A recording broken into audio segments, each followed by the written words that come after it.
TV is a proud sponsor of Toronto Pride.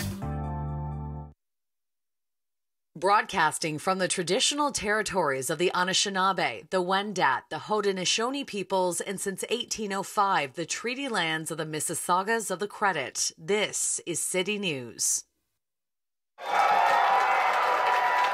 The candidates. We're the only party saying yes. This team knows what it takes to deliver. There's a lot at stake. There's just no doubt about it. I'm charged up. Our EVs are charged up. The key issues. People are stuck in bumper-to-bumper traffic. It's like he wants to pretend that COVID never happened. Get the profits out and put the care back in. We are in a climate emergency. In the midst of a divisive time. Doug Ford is in essence a climate change denier. Doug Ford wants to pave over our children's future. The Liberals and NDP want to cancel every project they can. Stop Ford from making those cuts. It's your vote. What I'm looking for is help for seniors. Number one off the bat is climate change. Cost of living, obviously. It's election day in Ontario, and City News is everywhere.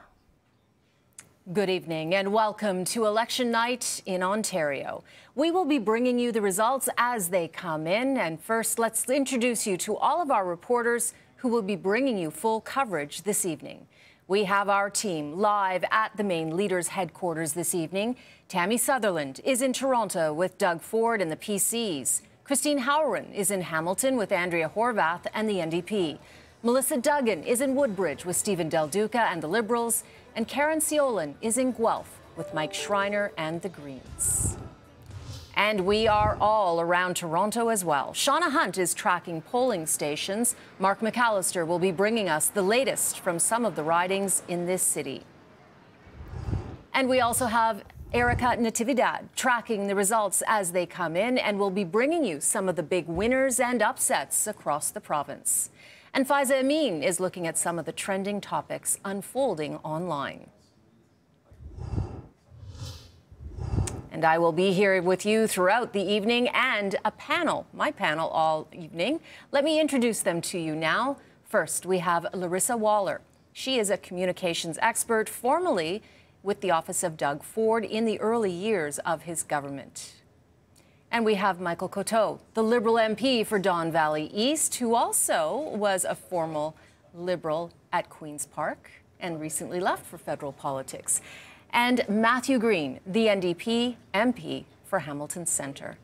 Thank you, each of you, for joining us this evening for this incredible evening of politics. I mean, we're all political addicts here. It's like watching the Oscars for many people. We just need some popcorn. Larissa, first I'm going to start with you. Sure. And I worked with Larissa very closely at Queen's Park, yes, often working against each other at times in some of the tumultuous early days of the government. If you had said to me 2 years ago, even 3 years ago, that Doug Ford could potentially win a second majority, I would not have believed you. How do you think this politician has turned things around from being one of the lowest rated politicians in the country to perhaps poised to win a second majority? I think that Ontarians, obviously, over the last 4 years have gotten to know Doug Ford and really how much he cares and how much he just, I mean, it almost sounds like a talking point, get things done, but really just get things done, get things built. He likes to build, right? He's a city builder. He's a provincial builder. I don't disagree with you. I mean, there were some rough days, especially that first year. It was rocky. Bill 5, if you had told me, you know, those midnight sittings during Bill 5 that we'd be here tonight talking about potentially picking up seats, I would have looked at you like you were crazy. But, you know, I think the Premier has grown into his role. I think a lot of the Cabinet has grown into their roles. They've really looked beyond just Toronto into Southwestern Ontario, into Northern Ontario. And I think it's fair to say that Doug Ford is very much a consensus builder, really claiming that kind of centrist territory of politics. From an ideologue populist to a centrist, is that what you're telling me? I don't think he was ever an ideologue. I think he just needed to find his footing at Queen's Park. You know, up until a few months before he was running to be Premier, he was running to be the Mayor of Toronto, which is very much a different beast. I'm going to put you on pause because we have the whole evening to discuss this, and there's a lot to unpack here. Yeah, for sure. Michael Coteau, you were an MPP at Queen's Park. during Doug Ford's early days. How do you respond to Larissa? Yeah, if you asked me 1,000 days ago, even, I would have said he would never have won a second mandate. But I think, you know, when people see Doug Ford, they see a person who they see as just a regular person, you know, a person who's going to make mistakes.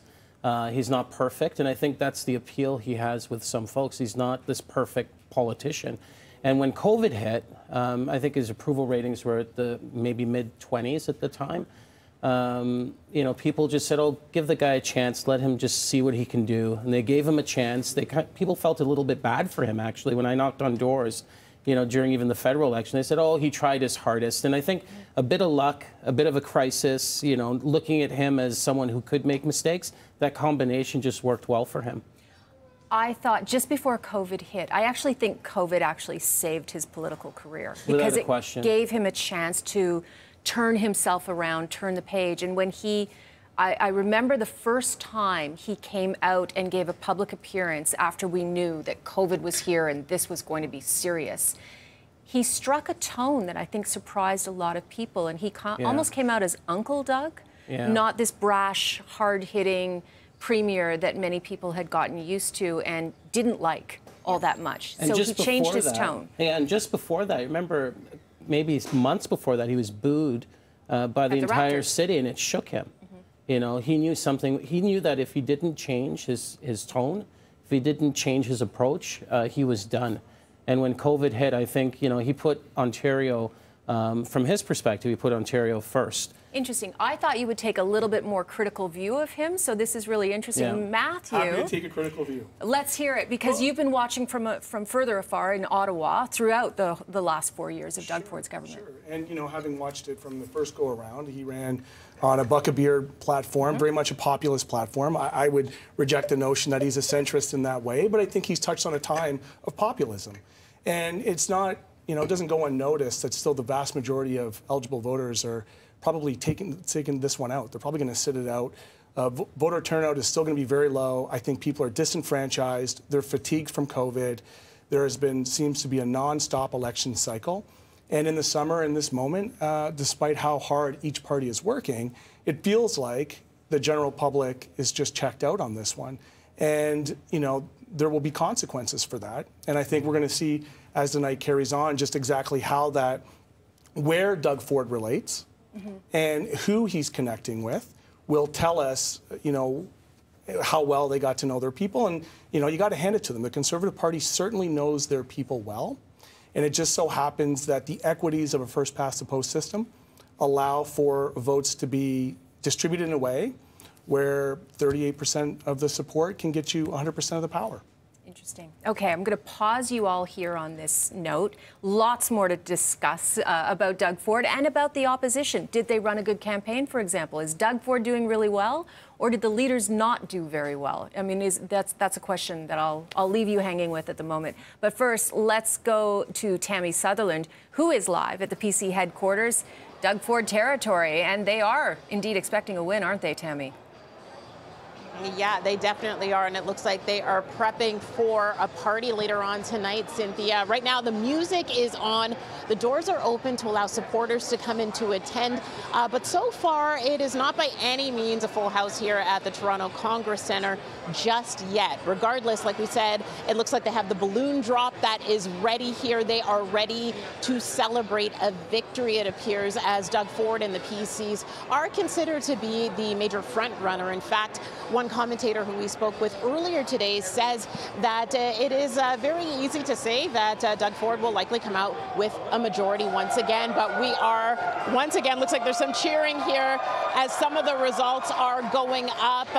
Just once again, lots of people starting to stream in here, cheering for the results. And of course, the results that we are watching as we count those votes, and Doug Ford watching along with the rest of us. We have Doug Ford and his wife Carla, as well as his daughters and other family members at home watching the results come in. These images just from a few moments ago.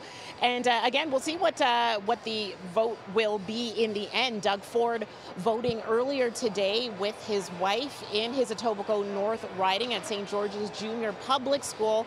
And while he was there and after he greeted volunteers and so on, he did stop to speak with City News for just a brief moment, calling today a great day for democracy here in Ontario. And more cheers as, again, those results are coming in and likely a victory for Doug Ford. So we will keep it locked here, of course, bring you those results, and we will let you know exactly when PC leader Doug Ford makes his way here to the Toronto Congress Centre. Sin, I'll send it back to you for now. All right, Tammy, thank you very much. We will check in with Tanny soon. But first, we're going to head to Hamilton now, where Christina Howard is live at Ndp headquarters. And Christina, something tells me there isn't the same sense of jubilation there. No, there is not, Cynthia. You're right. I mean, I'm at ground zero for the race for second place. And while the polls have not yet come in, we're starting to see a little bit of the party faithful make their way through the doors at the Hamilton Convention Centre. There's a lot of hope riding that maybe the NDP will be able to maintain their status as the official opposition. And I'm going to be speaking right now with Jared Walker, who is the digital director for the NDP, but also I know the special advisor to the leader. So what do you think the NDP has done right in this election? I mean, how long have you got? No, I think we've done a lot of things that we're really excited about. We raised $5.9 million in 2022 alone. We doubled our amount of volunteers, tripled our sign locations in the province. We're making inroads into communities that we never would have had a prayer in before. Andrea, every election has brought the party a little bit further, and I think it's safe to say that we are a contender for government for the next generation moving forward. So we're really excited about the future. Now, we know that a lot of the seats that the NDP was able to capture in the last election are traditionally held by Liberals, and the Tories are even going after some of the NDP seats, like in Niagara, for example. But are there any new seats that, you know, the NDP really thinks they have a chance at capturing? Can you talk to me a little bit about that? For example, in Brantford-Brant. Yeah, so Brantford-Brant's a great example of that. Harvey Bischoff is our candidate there. He used to be the president of the OSSTF. Like, talk about a union that maybe used to be a little bit more closely affiliated with the Liberals. Harvey's with us, and we came really close last time in that seat, and we've got a great ground game there. The Liberals do not, and we're really hopeful that we can flip that seat. Another example is Scarborough Rouge Park. It's a seat that we ran Felicia Samuel in last time. She's also an educator, and she was so close, inside a percentage point last time. And again, we're running a really strong campaign in Scarborough, and so we're really hopeful about that seat too. So waiting for the results. It'll be a very interesting night. Thank you so much, Jared, and we will have more coverage for you. Back to you for now, Sin. All right, thank you. And we are calling it. City News declares that the Conservatives will form the next government in Ontario. It is a PC win. Doug Ford will be the next premier. Again, we are going to send it right back to Tammy Sutherland. And Tammy, what's the mood now? Well, as you heard just before in my last hit, there are a lot of the crowd who's just started to arrive here when the doors opened at 8 o'clock already starting to cheer as slowly it is being declared, and you hear it coming up again now, that Doug Ford will be the next premier of Ontario. Again, once again, being re-elected as the premier. The PCs now looking to see, and the entire province looking to see whether or not the PCs will form a majority government, and also taking a look to see whether or not the Liberals or the NDP will form the official opposition here. So again, the crowd is getting a lot bigger, even by the minute. We will let you know when Doug Ford is arriving here. He's expected to speak because we know, of course, the polls are electronic and they're being counted fairly quickly. So we could see a speech from Doug Ford coming up within the next 40 minutes or so. We will let you know, of course, in due time when he arrives and when he is expected to speak. But once again, City News declaring that Doug Ford is the Premier of Ontario once again. Sin, I'll send it back to you. Thank you so much, Tammy. Well, we're going to send it straight to Melissa Duggan now. She joins us from the Liberal Party headquarters in Woodbridge, where leader Stephen Dalduca is hoping to get some wins, but also win his own seat tonight. And hey, those results that we're seeing coming in, not a big surprise. We're still watching quite a few things here for the Liberals. Are they going to gain any more seats? Is Dalduca going to win his seat? There is more of a party atmosphere here, though, I got to tell you. We don't have those balloons that I've been hearing about at the Conservative Party, but we do have a disco ball up here somewhere. So people are starting to have a good time already. We got people filling in, and they're feeling hopeful. And that certainly is a feeling that Omar Khan, party strategist, is expressing to me right now. So we're seeing that the Conservatives doing pretty well right now, but the night's still young. The night is still young. We're going to wait and see what the final results look like. I'm very hopeful and confident that we are going to elect a lot more Ontario Liberal Party MPPs across Ontario here tonight, and I'm hopeful that one of those will be right here in Vaughan Woodbridge. Do you have a number in mind? You had 7 seats last time. What are you going to bump it up to?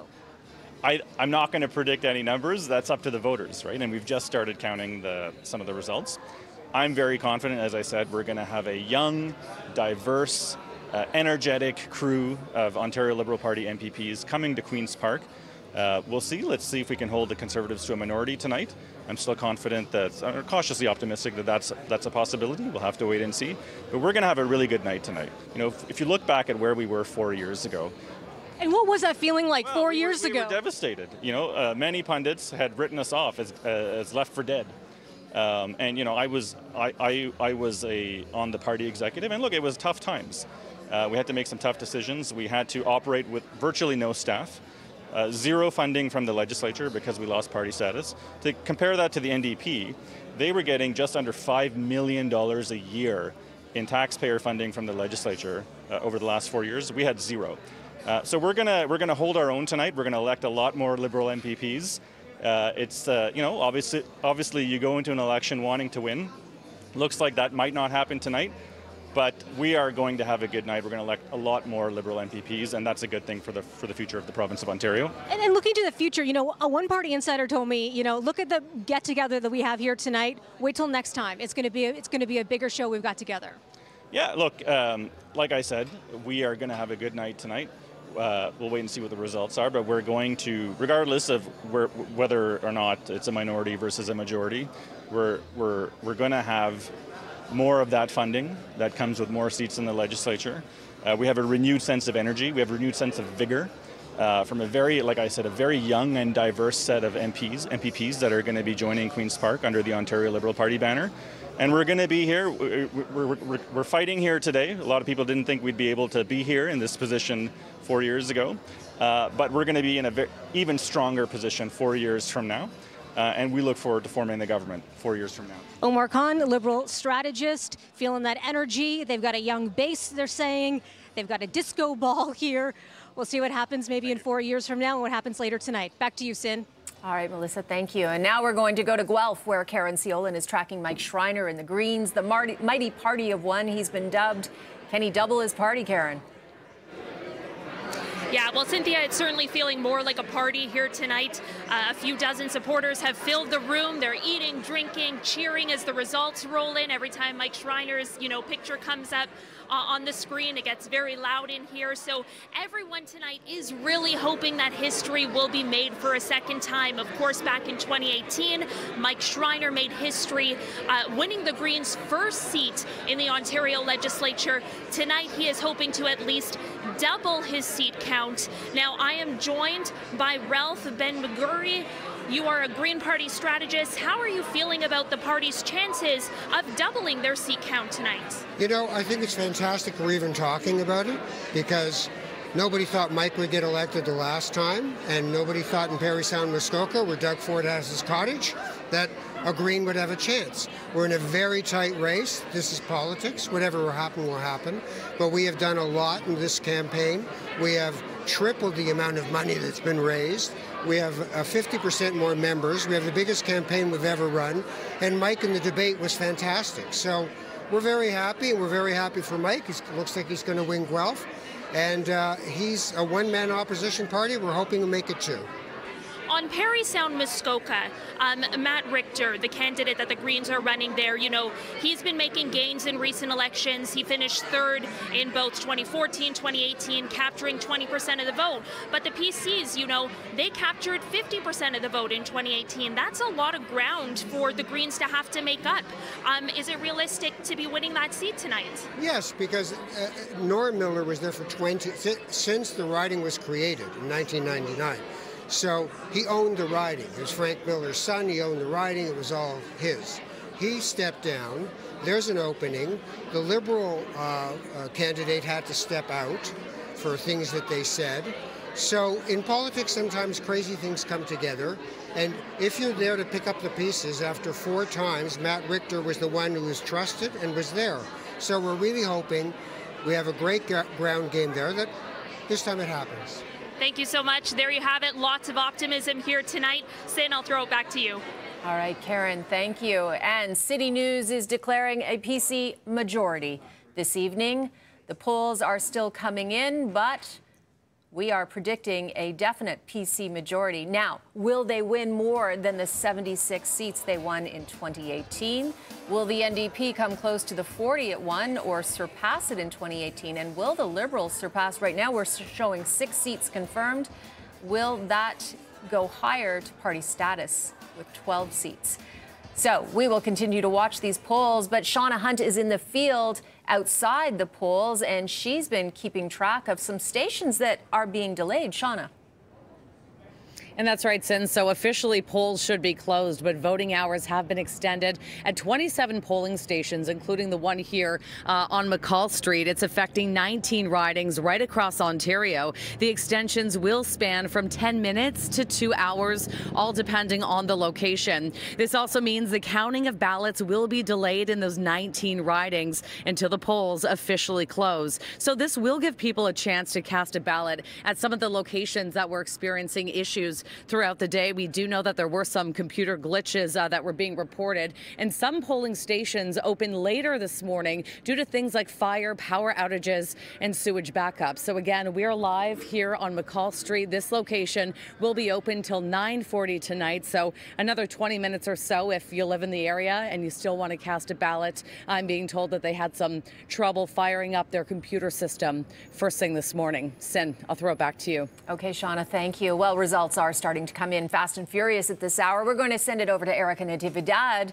who is tracking some of the key races, and there's some interesting ones, Erica. There certainly are, Cynthia. Let's see where things are standing right now in terms of where, how many seats each party has. And we have, of course, declared that the PCs will form the next government. But let's go into the fine details now. One riding that a lot of people have been watching is Stephen Dalduca's riding of Vaughan and Woodbridge. So we're going to see where that stands right now. We can pull that up.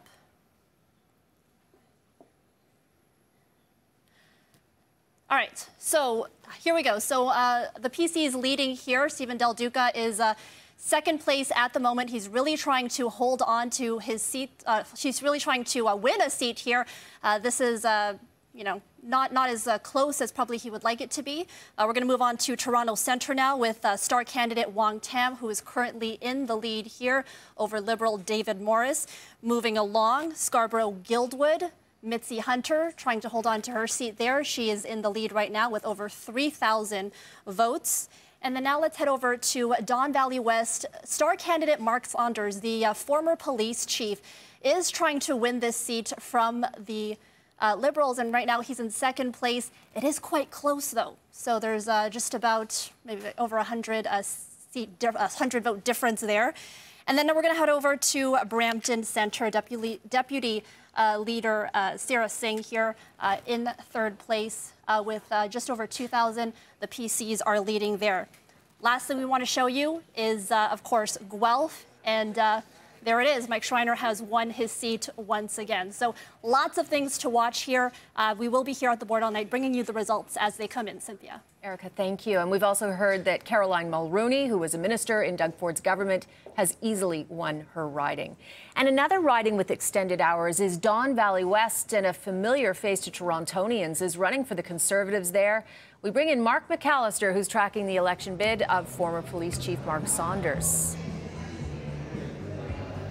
Certainly, and we can tell you that Mark Saunders is already in the House. He was here at 9 o'clock sharp. The polls, however, didn't close until about 15, 20 minutes later, and we do know it is a very close race here in Don Valley West already. The first polls are in, less than a couple hundred votes between both he and Stephanie Bowman representing the Liberals. Now, as far as Mark Saunders is concerned, yes, he is a name that is familiar to many people in Toronto. He was the former Toronto police chief. He resigned 2 years ago and now obviously trying to get into politics and join Doug Ford as part of the government here in Ontario. This riding, however, was formerly held by former Premier Kathleen Wynne. She won by less than a couple hundred votes the last time around after holding this riding since 2003. We can't tell you, while it has been Liberal over the last couple of decades, it was in fact Conservative before that. And having gone through the entire riding with myself and my cameraman Tony, we had spotted pretty much Liberal and Conservative signs almost all the way through. So we know that this is going to go down to the wire. Of course, we'll be watching it throughout the evening. Now let's send things up to Vaughan, where obviously Liberal leader Stephen Dalduca is looking to win his seat. However, it's going to be very close there as well, and David Zura is standing by. As we get closer to finding out who will form government in Ontario, election night headquarters are coming to life. I'm David Zura at Party HQ for Vaughan Woodbridge for PC candidate Michael Tobolo. The venue is now open and people have been trickling in for over an hour. Folks here hoping for an answer to one of the big questions. Will Tobolo, who's a cabinet minister in the PC government, beat the leader of Ontario's Liberal Party, Stephen Dalduca, who is attempting to win back a seat? In 2018, Dalduca lost to Michael Tobolo by roughly 8,000 votes in the riding. Tobolo has been serving as the Vaughan Woodbridge MPP ever since. Dalduca, a former Liberal cabinet minister, represented part of this area when it was under the old riding of Vaughan. Just a couple of weeks ago, Dalduca declared he was going to win in Vaughan Woodbridge. However, just yesterday acknowledged that that might not be the case. Meanwhile, campaign staff here at the event have told me they're expecting to celebrate a win. We are expecting to hear more from them as the night progresses. Good evening, I'm Nick Westall in the Village, in the heart of the riding of Toronto Centre. Just a block away, the two frontrunners in this race having their campaign parties. Now, supporters and volunteers will be making their way down here shortly to watch the results in what's shaping up to be a close race. At the Glad Day Bookshop on Church will be former Councillor Kristen Wong-Tam and supporters of her campaign for the NDP. They're hoping to hold on to this downtown riding after the party made a breakthrough in 2018. Volunteers have cleared the cafe, expecting a large number of attendees. Now, over at the Blake House on Jarvis will be Liberal candidate David Morris and his supporters. This is his second time running, and he's hoping to take the Toronto Centre riding for the Liberals, an area the party's had strong electoral success before. Volunteers will soon be congregated on the patio on this cool night. If past polls are correct, expect a nail-biter here. Now, I will be following both campaigns throughout the evening, and we'll have more for you later on. Nick Westall, City News. I'm Brandon Rowe, outside of the polling station for Brampton Centre. Now, the 2018 election was very close as NDP incumbent Sarah Singh defeated the provincial Conservatives by a very thin margin. Now, only 34,000 people actually came out to cast their ballot, which is low because there are more than 64,000 people that live in the riding. Now, candidates are hoping for a better turnout for this year's election. Now, we actually got the opportunity to speak with voters to find out what are some of the key issues that have helped them decide who they're voting for today. What happened during COVID, of course, but the big thing had to do with education. So in terms of their platform for the classroom sizes and the support for the classes. Well, the key issues, I'm not really hearing any of the candidates addressing them. So I'm just here exercising my duty. We needed more hospitals in Brampton because we only have one working hospital. The whole thing has been going on since COVID has made me really pick a specific, make the decision to come out vote. And I think everybody should do it. Brampton Centre continues to grow with more families and businesses continuing to move here. And given the results of the 2018 election and how close it was, you can imagine people will be anxiously waiting the results of this year's election to find out who will be representing them for the next 4 years. In Brampton Centre, I'm Brandon Rowe for City News. Now I want to bring in our Faiza Amin. And Faiza, you've been tracking how many people have been taking advantage of advanced polling in this election. Yes, and there was a segment of the population that decided to cast their ballots during the 10 days of advanced polling. We thought, let's pull those numbers and compare them to the previous election. So in 2022, over 1 million voters did cast a ballot during advanced polling. So that represents almost 10% of eligible voters here in Ontario. And that's an increase from the nearly 7% from 2018. So 698,000, over 698,000 voters cast a ballot during advanced polling. That represents almost 7%. But it's important to note that back in 2018, they only had 5 days for advanced polling compared to the 10 for this election. So we asked our viewers and Twitter friends about their experiences heading to the poll. We know that there were some issues in the last election, the federal election in September, but it seems like the responses and the experiences are much more positive. Julie saying, I had a great experience. Everyone who worked at the polling station were pleasant and helpful. It wasn't busy, and I got in and out in probably 5 minutes. Another Twitter user saying that voting in a new riding just moved systems down, had to be added the old-fashioned way, pen and paper form, was still in and out within half an hour.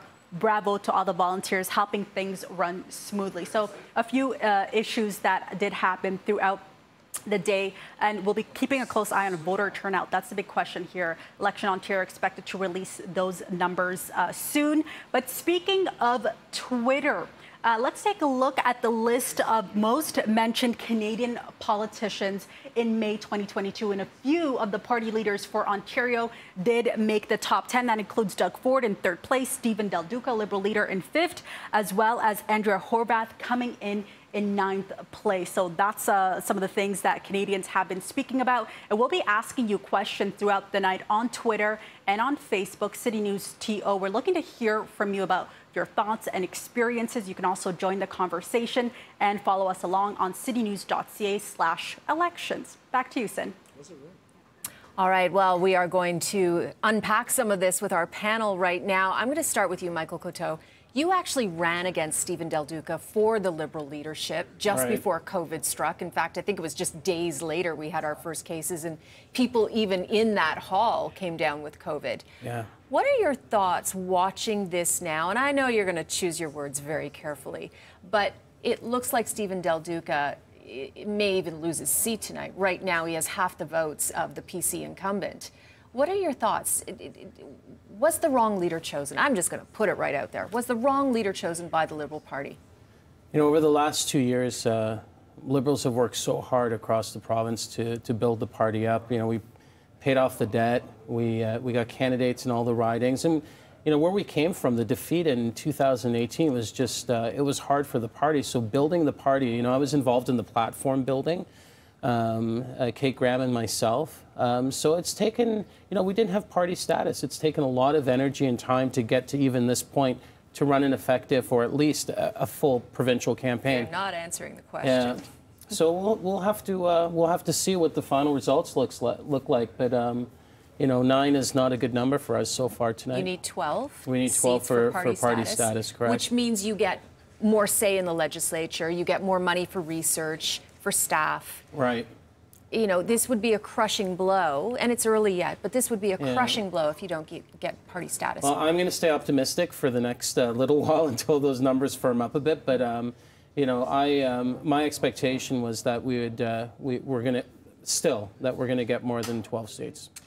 But did the Liberals choose the wrong leader to rebuild this party? It's not about was it the right leader or the wrong leader. The Liberals chose a direction, and that's where they wanted to go, and they invested in that direction. And you know, we're going to have to, as a party, even if we get party status tonight, we're going to have to go back to the drawing board and figure out, you know, where is that disconnect between the Ontario Liberal Party and the people of Ontario, and why someone like Doug Ford actually connected with people. You know, I went through the cuts that Doug Ford did the first 2 years, and you know, those cuts were devastating to racialized kids, to not-for-profits, to library services, to school boards. And you know, when you look at those cuts, you know, you think today, you know, with another majority, it's almost like Ontario got bamboozled, you know, and we're going to have to go back to the drawing board and figure out, you know, how to connect better with people and and restore some of that, I call it decency back into politics, where we're investing in people, not just roads and businesses. Matthew and Larissa, did the Liberals choose the wrong leader? Obviously. I'll say it. If the Liberals had chosen my colleague across the table, I think we'd be looking at a very different board right now. Maybe not a Liberal win, but I think certainly they would have picked up more seats. I think it's fair to say that Stephen Dalduca unfortunately had a hard time connecting with Ontarians. Now, COVID was tough. Yeah, he couldn't be out and about. For sure, and that's a fair point to put out there. Other politicians did, right? I think what Michael said earlier, that the Premier benefited from the the daily press conferences. Ontarians got to know caring, nice Doug Ford. But I think the Liberals, had they chosen a different leader, would be seeing a different result tonight, unfortunately. Matthew, what are your thoughts? Yeah, I mean, look, I've followed provincial politics for quite some time and certainly knew Michael's work and he would have been my selection, but I actually don't think it's about leadership this time. I think what we're seeing is a confirmation of what we saw in the previous election, which is that working class Liberals, Liberal affiliated unions, in fact, when you have Unifor and when you have other, construction trades unions that traditionally were Liberal, jump ship and go to the Conservative Party. I think what we're seeing is our base is holding. Our support is staying pretty consistent. It's actually the flip-flop between Liberals voting Conservative this go-around, which is what's resulted in this. And I think it's signaling a shift in politics, quite frankly, that people are looking for a compelling alternative. They're certainly not finding it in the Liberal Party. We certainly have some work to do to provide a compelling alternative. But in the meantime, again, because of the systems that we have, low voter turnout, just the scenario that we're in right now, this is where we're seeing people park their votes.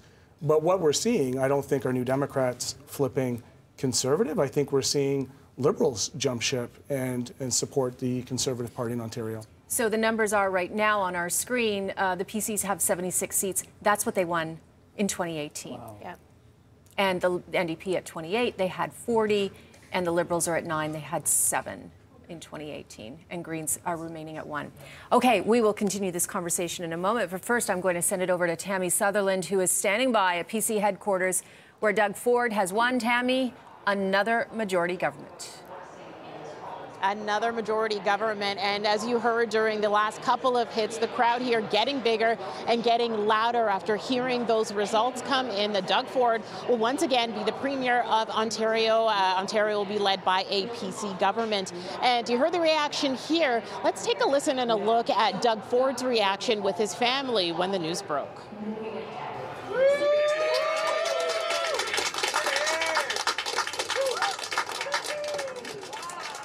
So a very happy family here and a very happy crowd of supporters here. That includes Michael Diamond, a political strategist. You were also the campaign manager for Doug Ford's leadership race. And this is a big night. Like, even your reaction as it was declared was visceral. You could really feel it. Did you think that you'd be standing here for a re-election celebration? Well, look, I mean, it's been a very long 4 years, an unprecedented 4 years, and I think the Premier's consistently delivered. So I was feeling very good and confident heading into tonight. But this is just, great night for a celebration. Okay. And you had a big reaction as well when you looked at the numbers for Stephen Dalduca. Is that something that I know that was something that was expected, and polls were suggesting that he may not gain a seat. But do you think that's going to be in Doug Ford's favor in the end? Look, absolutely. Number one, the reason I was excited, Michael Tabola, who was re-elected MPP for Vaughan Woodbridge, great friend of mine, and I have a tremendous amount of respect for him. I think Stephen Dalduca is a fine gentleman, and you never want to see someone lose. That's the worst part of politics. But certainly going to throw the Liberals likely into a leadership turmoil and a leadership election, and they're going to have to figure out which way they want to go. And when it comes to the campaign itself, do you think that it was a smartly run campaign for Doug Ford this time around, where he laid a little bit lower, let's say, and just kind of let, it sounds like, his record and what he's done over the last little while speak for itself? Well, I'm not sure I actually even agree that was the campaign strategy. I think the campaign strategy was to clearly articulate a vision for the future. It was introduced in the budget. It was very clear. It was very concise, and it was a positive vision. And I think that was very smart. And I think it looks like voters agreed. So happy about that. Yeah, huge. And also picking up more seats, it looks like, in the end. We're now at 77 seats, so officially one more seat than was received in 2018. Look, more votes to count, and a few ridings, I believe, to still report. But the 2018 election was a landslide. For a government to be re-elected after a landslide and increased seats is huge and really exciting night. All right, thank you so much. Congrats, Michael. And Sin, we're going to send things back to you for now. All right, Tammy, thank you very much. And we can confirm that Doug Ford has won his seat. Andrea Horwath has won her seat. Stephen Dalduca, though, Melissa Duggan, you're there live at Liberal headquarters. He is not winning his seat. No, you know what? The Weekend is playing right now on the loudspeakers, and I'm guessing the Liberals are probably ready for it to be the Weekend right about now. We're looking at a couple of back-to-back losses, potentially, if the Liberals can't gain their full party status, official party status. And that means that would have happened 2 elections in a row, and it would also mean that Dalduca lost his seat 2 elections in a row. What's next for the party? Dalduca says that he plans to stay on. He's got, he's looking forward. And I got to tell you, behind me, there are signs everywhere that say Stephen Dalduca over and over again, reminding us that that is his name, that he is present, that maybe he'll be sticking around. We'll see what the party has to say about that, of course. Look into the future. Might be a whole new day tomorrow when the Liberals get together. But they've also been talking about the future throughout the night, too, that this might just be a stepping stone, a time to regroup. And you would think they would have to come up with a pretty different game plan to not have this all repeat again in 4 years from now. Again, you guys were talking earlier, Dalduca, he took the position as leader just days before Ontario went into a lockdown. So was that a bit of a setback? Was that a bit of an issue there? But at the same time, he wasn't a sitting MPP. He was free. He could, when you were able to go around, visit and do that campaigning full time, whereas the other candidates, they probably had a bit more on their plate to take care of, especially during a pandemic. But, are people feeling disappointed here? Is there a feeling of loss, of sadness? No. There are some pretty great hors d'oeuvres that they're serving up. People are having a good time.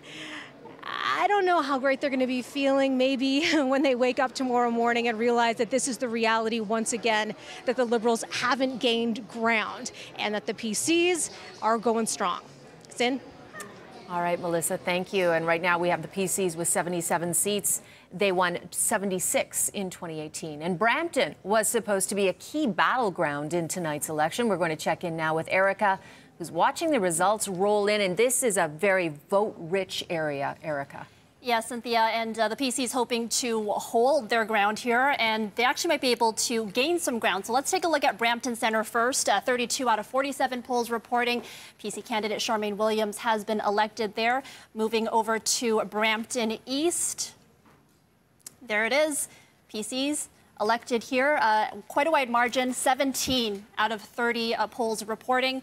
And now we're going to go to Brampton North. Once again, over 8,000 votes there. PCs have won that, 17 out of 34 polls reporting. And then Brampton West, another PC leader there, PC candidate winning that, 20 out of 28 polls reporting. And here we go, Brampton South. It's all blue. Brampton is going all blue here. One last thing we want to show you is Don Valley West, where a star candidate for the PCs, Mark Saunders, was running. He has lost that riding. The Liberals have won Don Valley West. Cynthia. All right, Erica, thank you. And next, we're going to check in with Christina Howren, who is at the NDP HQ, where Andrea Horwath's NDP will form the official opposition again after a loss to the Conservatives. 27 seats so far. Christina.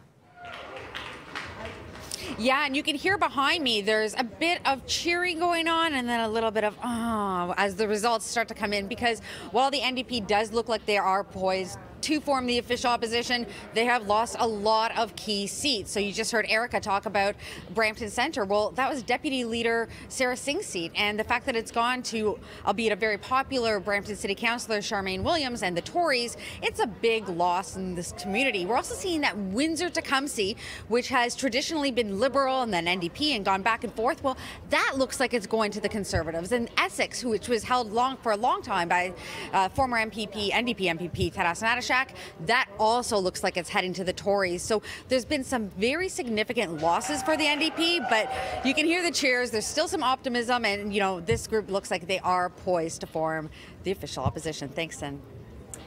All right, Christina, thank you. And next we're going to check in with Mark McAllister. Mark, you are at the former Toronto Police Chief's riding. Doesn't look like he's taking it. It's very, very close. So we've got most of the polls in at this point, and we have seen less than 1,000 votes, or just over 1,000 votes, separating him and Stephanie Bowman, who's running for the Liberals, of course. The crowd is starting to fill this space right now, but Mark Saunders is still waiting behind closed doors, waiting to see more of the votes come in before we can actually declare Don Valley West. Once again, this is the riding that Kathleen Wynne once held, and held for the Liberals for 19 years. So we'll wait and see a little bit more. And obviously, Mark Saunders is hoping to take this for the Conservative Party, who will be forming the next government. Back to you. All right, Mark, thank you so much. And now we're heading to Guelph, where Karen Siolan is with Mike Schreiner and the Greens in his riding. Karen, I don't see the Greens rising in seat count yet. Yeah, no, that's right, Sin. Well, firstly, anticipation is building here because we're expecting Green Party leader Mike Schreiner to enter the room and make his entrance any moment now, really. He was hoping for three things tonight, the first being his re-election in Guelph, which is all but certain, and again, he will come out and address the crowd very shortly. The second was to increase his party's share of the popular vote, and the third, most importantly, being growing his caucus. But like you mentioned, Cynthia, so far, it doesn't look like that'll be going their way. The Greens had really placed all their hopes in Parry Sound Muskoka. They put a lot of resources into that riding, but of course it is one of the safest Tory seats in the entire province. Earlier I spoke with a Green Party strategist who said, you know, the fact that the Greens even had a chance in that riding, in a riding where Doug Ford's cottage is, was a win of itself. You know, the last time we saw the results rolling in, it looked like the Greens were trailing the PC candidate in that riding. The PCs are running the Bracebridge Mayor, Graydon Smith.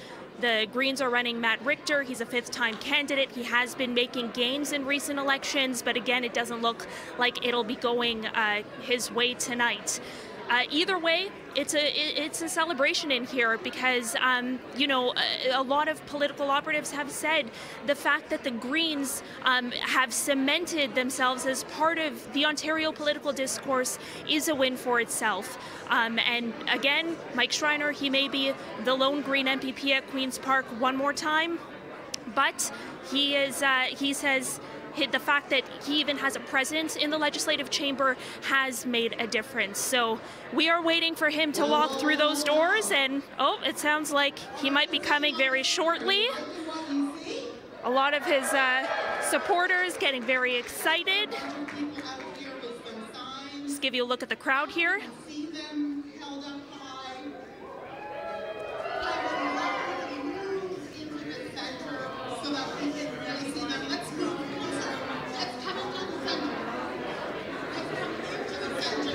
So again, we're getting supporters ready in anticipation for his arrival. Mike Schreiner expected to address the crowd pretty much any moment now.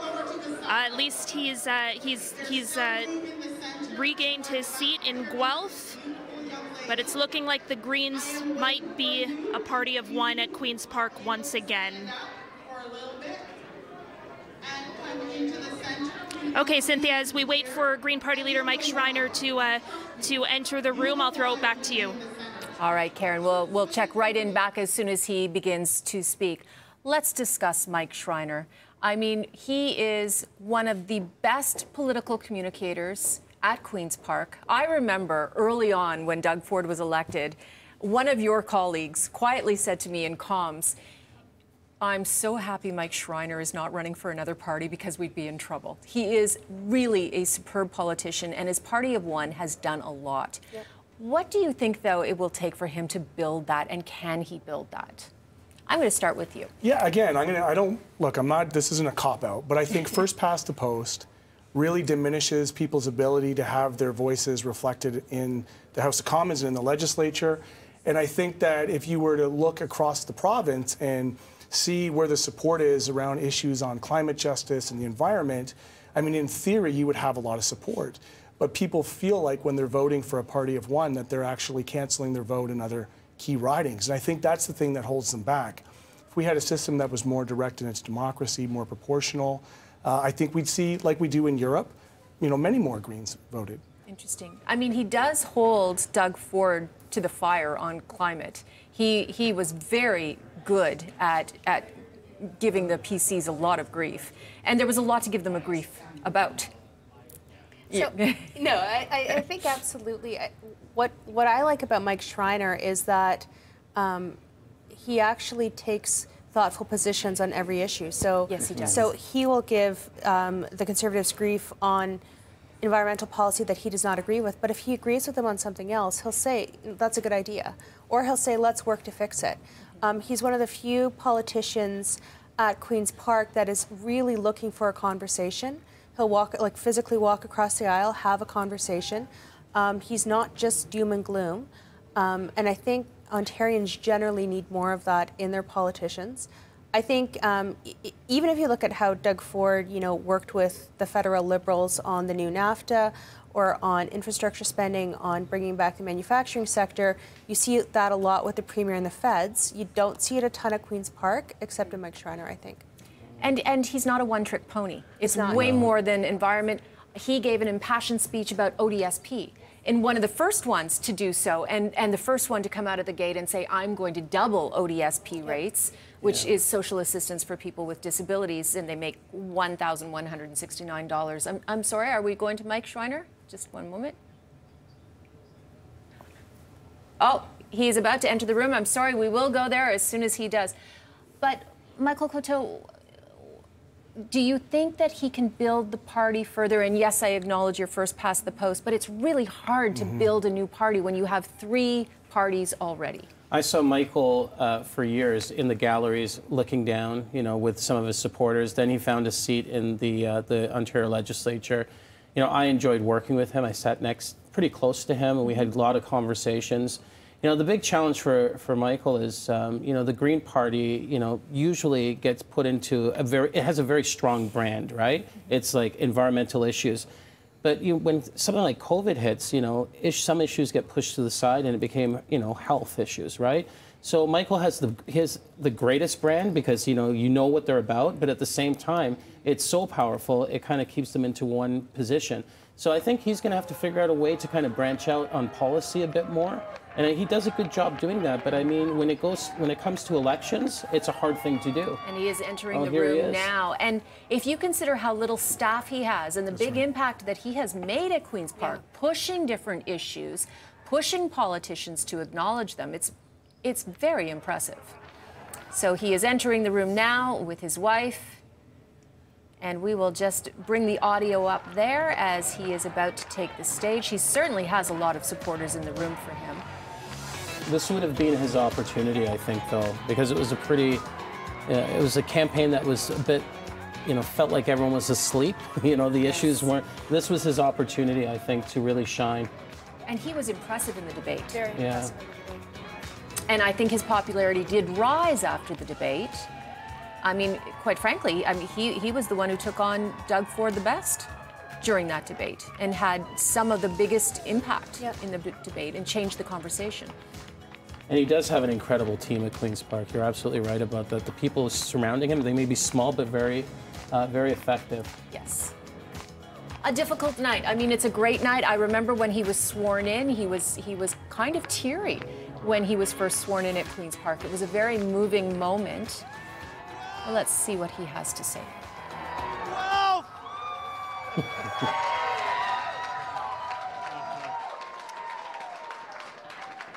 Thank you, Guelph. Thank you, Guelph, so much.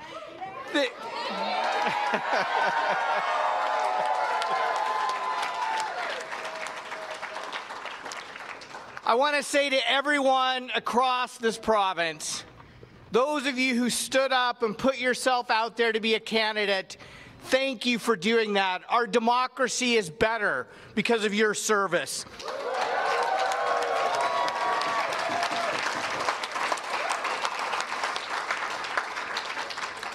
Four years ago, we made history in Guelph, electing Ontario's first Green MPP. And we've made history again, re-electing Ontario's first Green MPP.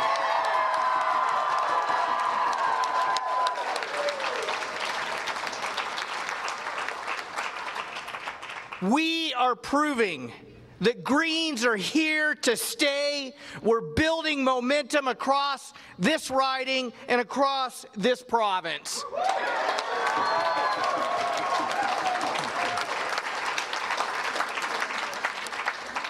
And I just want to say that up the road in Parry Sound, Muskoka, we have a tight race happening there as well.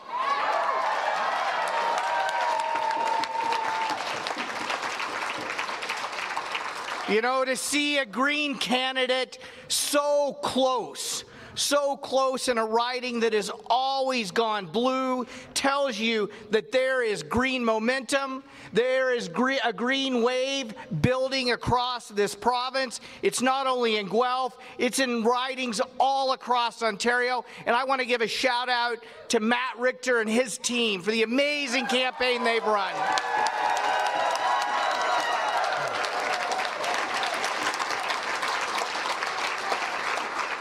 You know, the race in Parry Sound, Muskoka is too close to call right now. And I just want Matt and his family who have worked so hard, and his team, the team that's bringing people-powered change, I want you to know that we're rooting you on for the rest of this evening.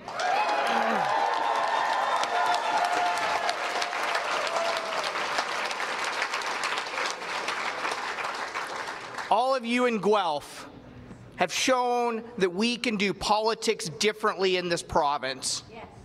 That we can work across party lines. Yes. That we can put people before politics, people before partisanship. That we can ensure that we're going to continue fighting so that everyone has an affordable place to call home.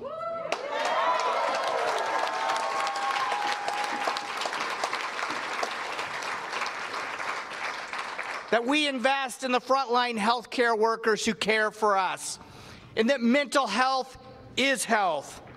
And that as we build connected communities, we will fight to stop the sprawl and protect the places we love.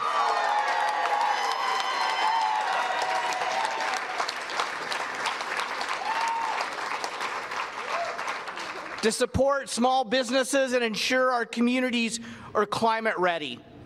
And so I want to take a moment to thank Green candidates in every riding in this province, because we've seen the Green vote go up in this election. Thank you for your hard work.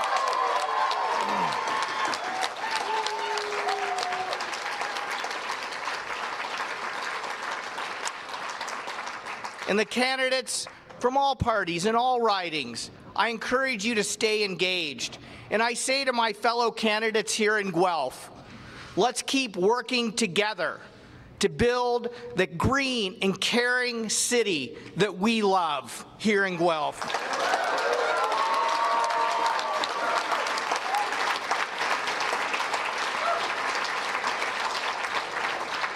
We need everyone to build the caring, connected, climate-ready Ontario we need. And so I say to the people of this province and in my community, over the last 4 years, I've fought hard to be your voice.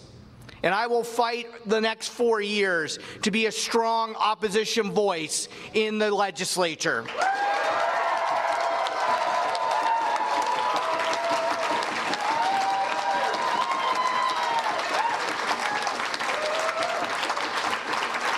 to make sure the issues that Ontarians care about are talked about, to bring forward new solutions to the housing affordability crisis, to the cost of living crisis, to the mental health crisis, and to the climate emergency. And make no mistake about it, we will continue to fight and work together at Queen's Park. I will work to amplify your voices because we need change, especially when it comes to acting on the climate emergency. We cannot afford to wait.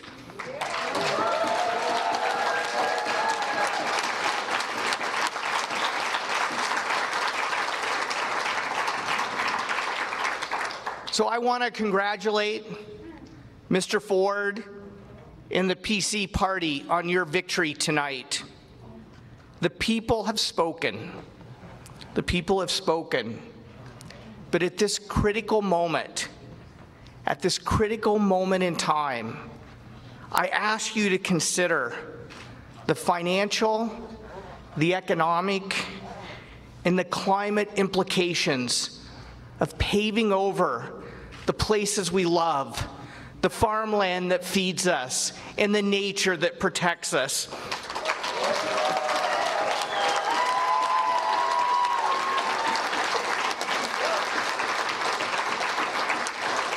I say this as a fellow Ontarian.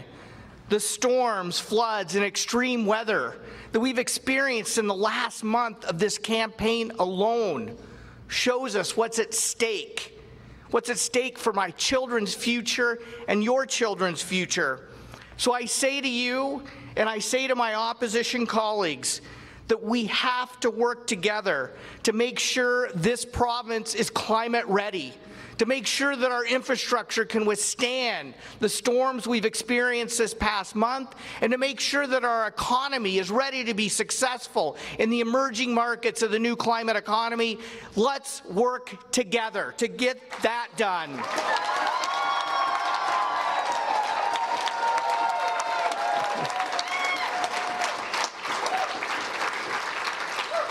So I want to conclude by thanking my deputy leaders, Abhijit Mane and Beaches East York, and Diane Sachs and University Rosedale, one of my climate heroes, who put forward a climate plan that I ask all parties in the legislature to steal every idea in it, because let's build the Ontario we want.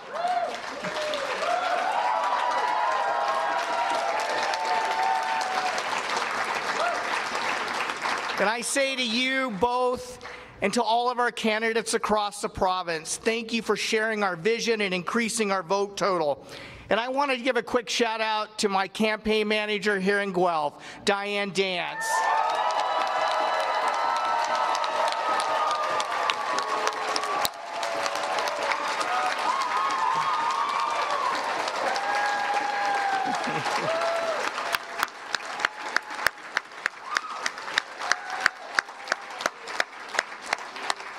And to Becky Smith, our provincial campaign manager, who more than anyone has built the Green Party into the party that it is today.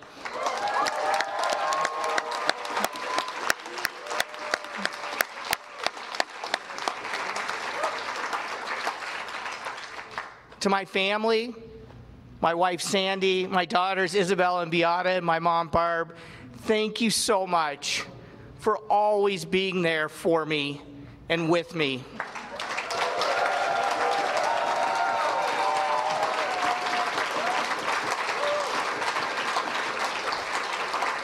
And to all of our staff, our candidates, the volunteers, the people that power our campaigns and powered my campaign here in Guelph, from the bottom of my heart, thank you for fighting for the Ontario you want.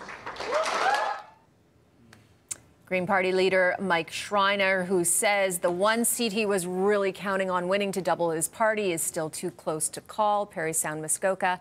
Now let's check in with Erica. And Erica, you've been watching all these results rolling in. Oh, and you have some breaking news on that second green seat. Yeah, Cynthia, you know, he was talking about really hoping to get Parry Sound Muskoka. That's not going to happen. That has been given to the PCs. Graydon Smith, the mayor of Bracebridge, has taken that riding. 86 out of 96 polls reporting Matt Richter here in second place. You know, Schreiner did spend a lot of time in Parry Sound Muskoka with Richter, door knocking, really trying to get this. And, you know, they did win a lot of votes, but unfortunately, it's fallen and Graydon Smith has taken that riding. We're going to move over to Vaughan Woodbridge now, another one that a lot of people have been watching very closely because this is Stephen Dalduca's riding, the Liberal leader, and he has lost it to the PCs. Michael Tobolo taking Vaughan Woodbridge, 20 out of 38 polls reporting there. Let's go to Beaches East York. This is going from orange to red.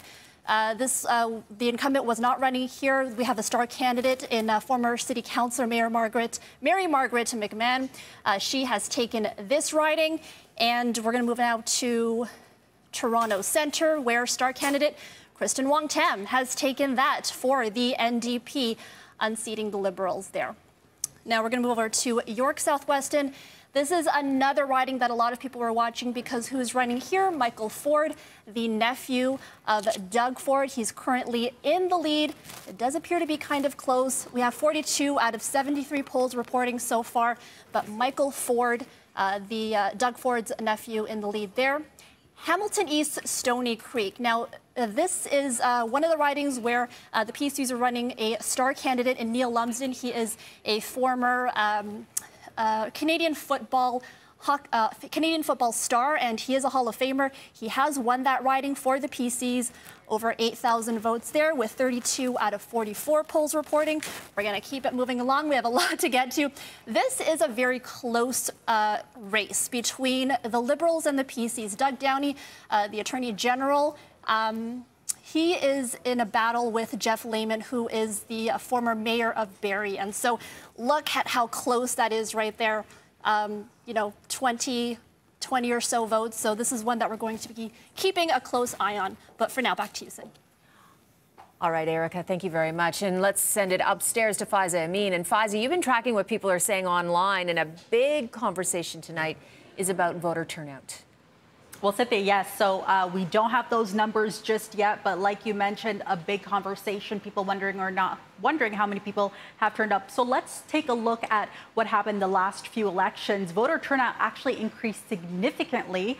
Whether or not that trend will continue, still waiting to see. In 2018, nearly 57% of eligible voters cast a ballot. That's over 5.8 million Ontarians out of 10.2 million. In 2011, 48% cast a ballot compared to 57%, almost 57% in 2003. So we've also been asking viewers, social media users at home, some questions in our non-scientific polls. So one of the first questions we're curious about is whether or not COVID-19 factored into who you voted for. So just under 400 people voted in this non-scientific poll. The majority of them, 51.5%, said no. So that was a close poll. We also wanted to know about what issues mattered most to you, and it seems for most people, out of 425 so far, over 41% said healthcare, almost 26% said housing affordability. We did have another category here of issues not listed.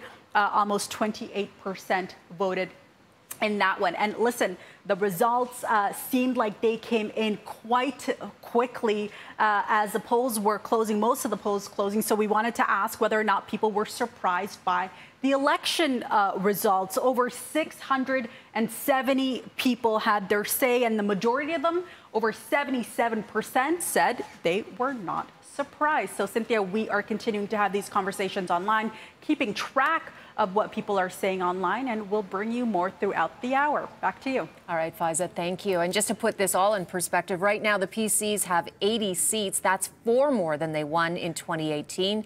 The NDP have 29. They won 40 seats in the last election. The Liberals, 9 seats. That's 3 shy of what they need for party status. Now, let's check in back with some of the leaders' headquarters. We're going to start with Tammy Sutherland, live at PC headquarters, where Doug Ford is about to speak shortly, winning a second majority.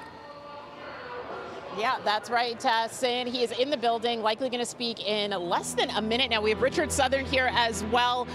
Richard, your reaction to yet a re-election, not just a re-election, but a majority. This is not just a win for Ford. This is an absolute trouncing. Party insiders are telling me, Tammy, they're expecting to win 85 seats tonight. A much larger majority. You got to go back to 1923 to find a sitting party that wins a larger majority in their second election. At the same time, though, the War Room is telling me they're looking at voter turnout of 45%. That is not good at all. There is a lot of apathy about this election. But Tammy, here we are. Ford re-elected. He's about to speak right now, I think. He's coming in. But 3 years ago, this looked very unlikely. The first 2 years of Ford marked with a lot of scandal. But along comes COVID, and Ford's folksy news conferences that he did every day, that resonated well with Ontarians. I think his campaign framed around building hospitals and highways resonated well, and here we are tonight. Yeah, and you know what? Talking about jobs, getting the backing of a lot of labor unions as well for the first time for Conservatives. A lot of that as well helping propel this momentum. Once again, it looks like the next Premier of Ontario is about to hit the stage. Here he is right now. Yeah, okay, so again, we're going to take a live shot as Doug Ford and his family take the stage here at the Toronto Congress Centre right now. Listen in.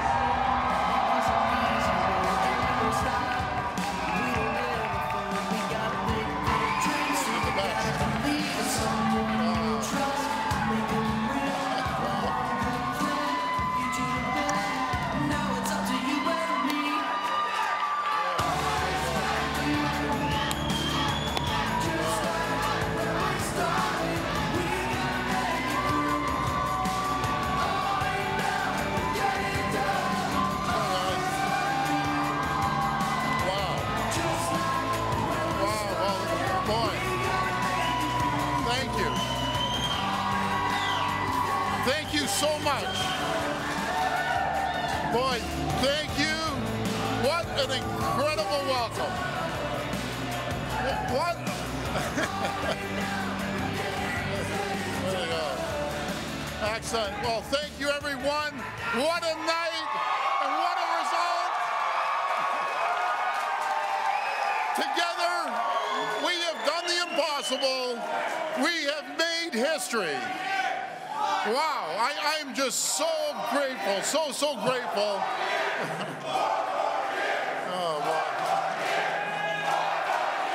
Yeah. Thank you, everyone. I want to thank you from the bottom of my heart. Thank you for being here, and thank you for sharing this unforgettable moment. And I love you, too. I'll tell you, I am so humbled by your support. I see some faces here tonight who've been with my family from day one. But what excites me the most, what just pumps me up, are all the new faces I see out there. So I am so grateful for all your support over the years. It's what keeps me going. And to the people of Ontario, thank you. Thank you so much. Thank you for your trust. And thank you for once again putting your confidence in me. It's a responsibility that I will never take lightly. But most importantly, thank you for sharing in a vision for our great province. Sharing in a dream of a bright and prosperous future, an era of unprecedented growth and opportunity. So if you're a miner in the north who's out of work, I want you to know we're building that road to the Ring of Fire.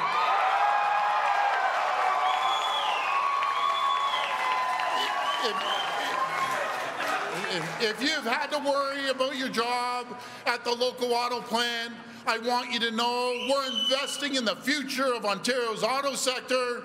If you're a student who wants to work in the tech sector, we will have a job waiting for you.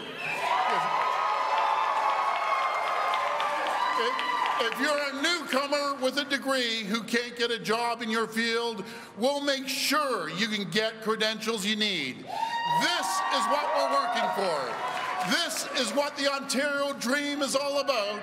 And my promise to you, you have my word, that every single day I will get up and I will get to work. And I will do everything in my power to deliver on this dream. Because tonight's victory, it isn't about me, it isn't about the party. This victory belongs to every worker who knows that they deserve better. It belongs to every family who knows that they can dream bigger. But most of all, this victory belongs to each and every one of you.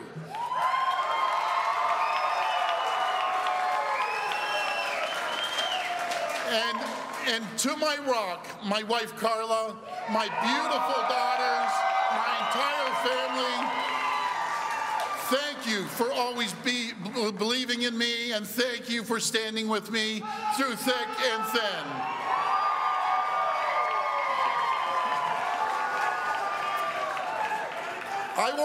I want to thank my entire campaign team and every candidate who ran for our party. But most importantly, I want to thank the thousands and thousands of volunteers who spent the last month hitting the doors. Together, we knocked on over 3 million doors during this campaign. That number is absolutely incredible. It's staggering. It takes an army to win a victory like this, so please know that tonight is your night. I also need to take a moment to recognize Andrea, Mike, and Stephen. It takes a lot to put your name forward in a race like this, and while we had different ideas, I truly believe that we share a desire to see Ontario succeed. And for my part, they deserve an applause. Thank you. And for my part, I did my best to run a positive campaign, to put forward a clear and consistent message, to offer a plan that everyone could get behind. I promised to build this province, to say yes to more housing, yes to attainable housing, so families once again can strive for the dream of home ownership. To say yes to building the infrastructure that keeps communities going, to put our workers to work, building the subways, the hospitals, and the highways that our growing province desperately needs. To run a smarter, more efficient government so we can reduce the unfair burdens like the license plate stickers and the gas tax. My friends, this is a plan I put forward, and I've spent the last 5 weeks traveling to every corner of this province, meeting with the hardworking women and men who are building Ontario. And I can tell you, we are ready. Ontario's ready to get it done. We're ready to roll up our sleeves, to rise to the occasion, because we have the potential for greatness. We are blessed with every advantage, a bright and hard-working workforce, an abundance of natural resources. We have the critical minerals that the entire world is after. We have the capital, the technology, and the ingenuity. But most importantly, we have a vision, a dream. I see it as I look out into the crowd. I see it in your faces. I see hope. I see optimism, and your energy, your passion, it's what keeps me going every day.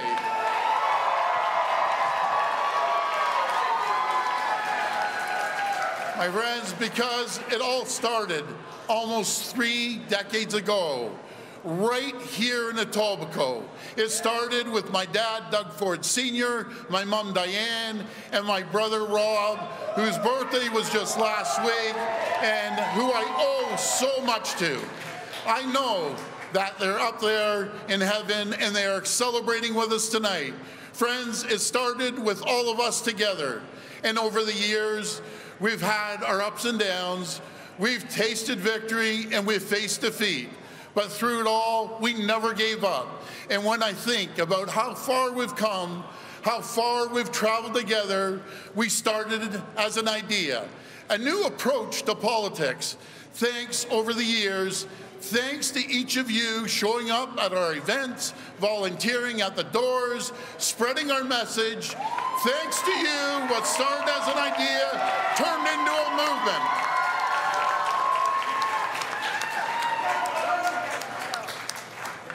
A political movement that changed the landscape of this province and this country forever.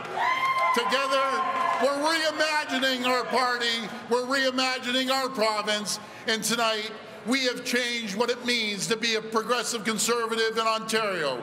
It's no longer about being part of the blue, the red, the orange, or green team. It's about recognizing that there's so much that unites us. This is my proudest achievement as a leader of this party, building a new coalition, expanding our base, creating a more inclusive party where everyone matters.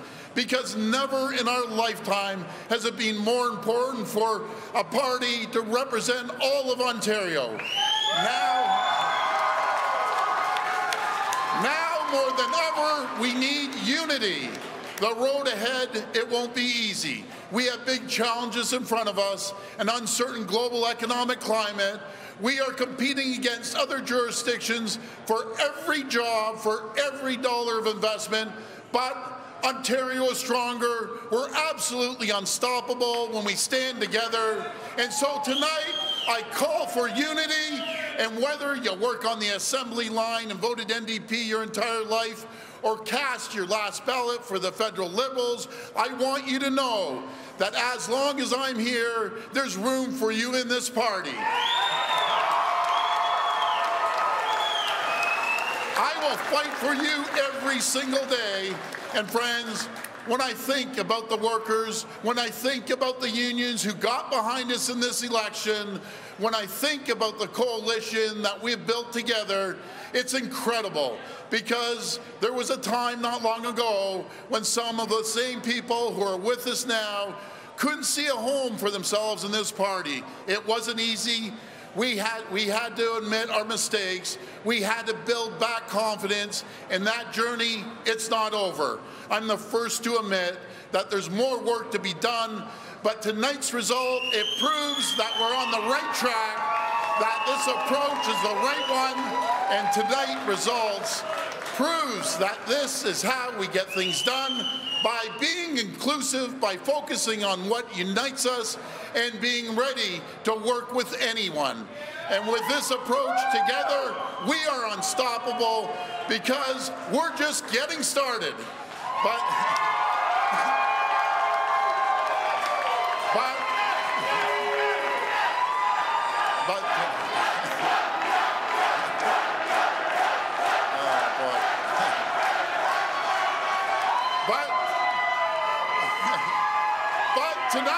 tonight we celebrate, because this is your night. Tonight, the people have spoken from Windsor to Cornwall, from Timmins, and thank God Timmins, to Ajax. Together, we're blazing a new trail. We're charting a new course. We're telling the world this is our time, this is our moment, because this is our province. I want to thank you, and God bless the people of Ontario. Thank you. Thank you, everyone. Thank you so much.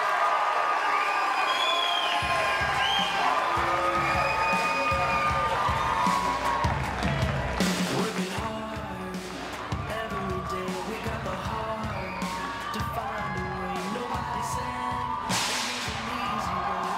We don't ever fold. We got big dreams, so you gotta believe in someone you trust. And there you have it, Doug Ford giving his victory speech, giving a nod to his opponents, by the way, noting how difficult it is for the other leaders to throw their hat in the ring. You see on our screen, the PCs have 81 seats so far and counting. That's up from 76 seats in 2018. Quite a night for a jubilant Doug Ford, who pre-COVID was very down in the polls after a very tumultuous first 2 years in office. And miraculously, he turned that around.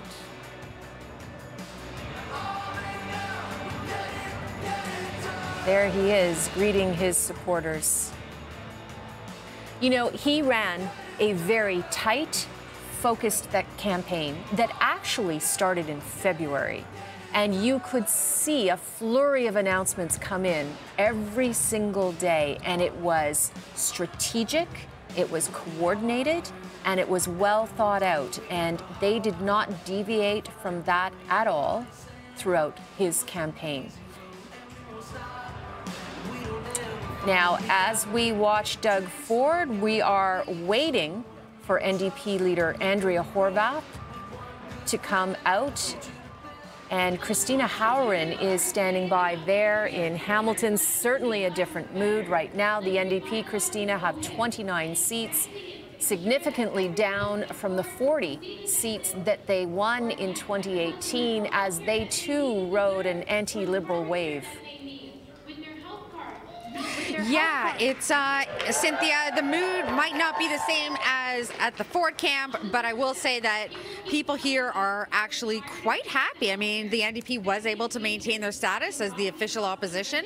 They did lose some seats, and some significant seats in the Windsor-Tecumseh area, certainly in Brampton, but this is a team that is still very energized, and I know that they are waiting anxiously for Andrea to come out. We know that she is here.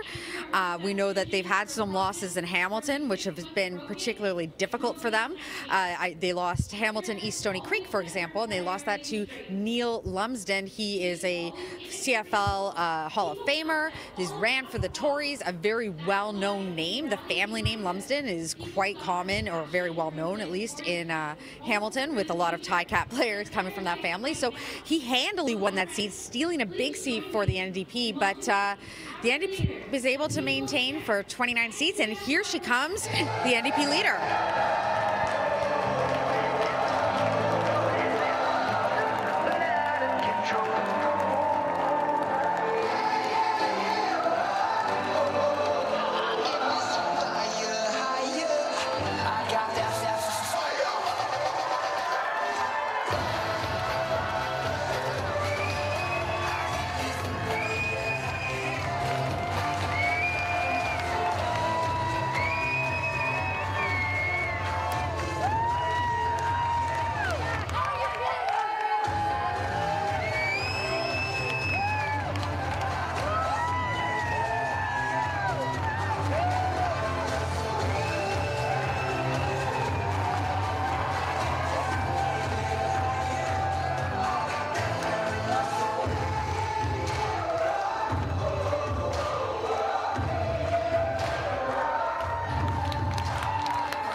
Amis. Thank you, Janelle Brady, for that wonderful introduction and for all of your hard work as our party president. I want to begin by thanking every NDP candidate that stepped up and put their name on the ballot this election. You literally are the most impressive team of candidates that has ever been fielded ever in this province. I've never seen a team so smart, so accomplished, so diverse, and so dedicated, with so much energy and fight. I'm so proud of each and every one of you. And thank you to the thousands and thousands of folks that volunteered on our campaigns in every corner of Ontario. Thousands of people every single day fighting in our campaigns. Thank you so much for that hard work. Thank you so much for that hard work. In fact, and I've said this over the last couple of days as we've been going through the province, you literally are the beating heart of our party and our movement. Thank you. You're so wonderful.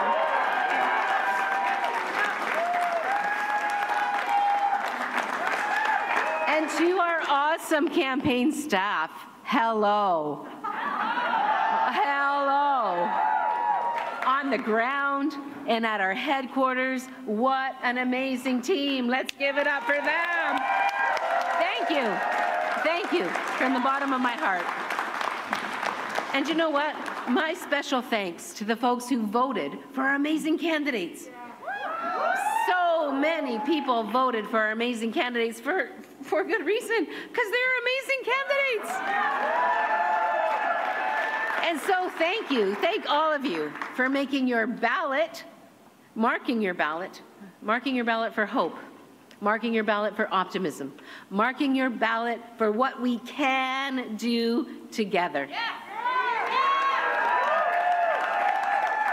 And thank you so much to the millions of Ontarians who made their voices heard in this election. They actually made their voices heard. To every Ontarian, regardless of who you voted for, thank you for caring. Thank you for caring about our province and our future. I'd like to take a minute to thank Stephen Dalduca, Mike Schreiner, and Doug Ford for representing their parties well. Everyone who puts their name on a ballot is stepping up and making our democracy stronger. There's no doubt about it.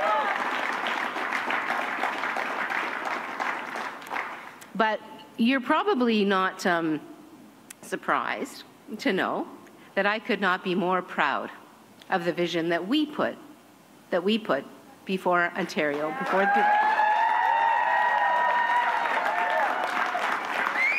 We put a vision forward of a province where everyone can get the health care that they need, when they need it, close to home. A strong, universal healthcare system without painful waits and hallway medicine, where we respect and value our incredible healthcare heroes. Let's give it up for our healthcare heroes.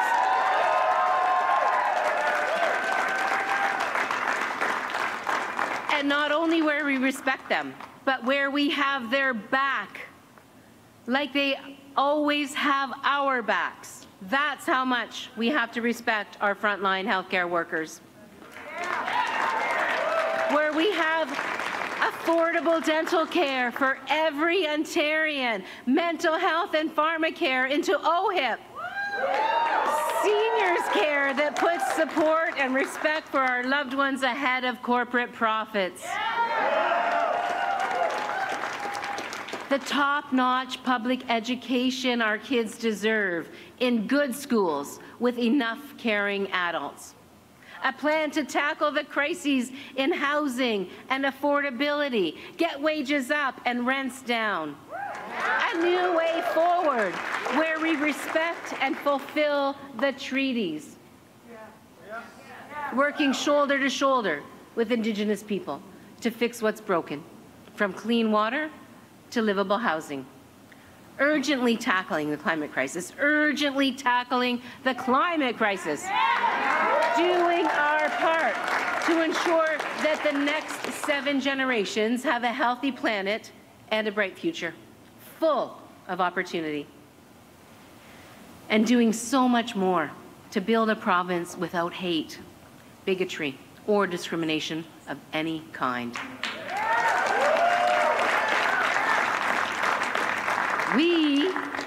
We will never stop fighting to make these goals a reality for people in Ontario. In every corner of this province, people are counting on us to be on their side.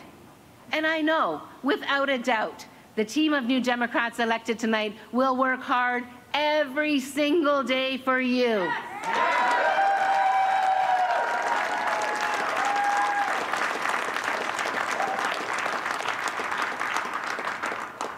I don't know if you've noticed, but it's true. New Democrats will always stand up for everyday working families. Always. For every person who needs support from their government. For every Ontarian trying to build a better life for themselves and their family. Everyone trying to build a stronger foundation and a brighter future for the next generation. And so tonight the people have spoken, and they've sent a very clear message. The majority of Ontarians have not endorsed or supported the Conservative government. And I just want to say that Doug Ford needs to realize that. He needs to understand that Ontarians did not vote for more cuts and privatization of the things that matter the most to all of us. Ontarians did not vote for more painful waits and more hallway medicine, more horrific mistreatment of our loved ones in seniors' care, or for more of our kids' schools to crumble into disrepair. That's not what Ontarians voted for. They did not vote for more of their friends and neighbors to slip through the cracks, to struggle and scrape by, living paycheck to paycheck, or slip into poverty. They didn't vote for an even less affordable province, where the hope of buying a home or even renting a decent place you can afford becomes more and more of a pipe dream. The majority of Ontarians did not vote for big highways to big houses that no one can afford. They didn't vote for our most vulnerable to be trapped in legislated poverty. They did not vote for a government that ignores its treaty obligations or ignores the rising tide of hate, division, and violence targeting so many communities in our province. And they didn't vote for a government that ignores science, carves up the greenbelt, and makes the climate crisis worse instead of better. And you know what? These are the worries that people have shared with me throughout the years. And that's why I have fought so hard for them.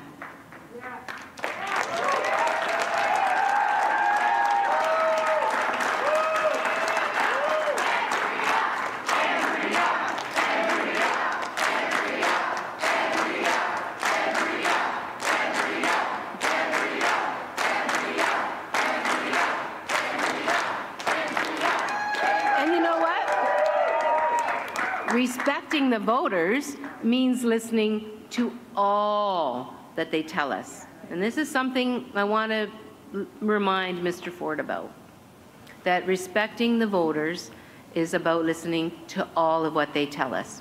So I'm going to save my final thanks for my family, my friends, and the people of Hamilton.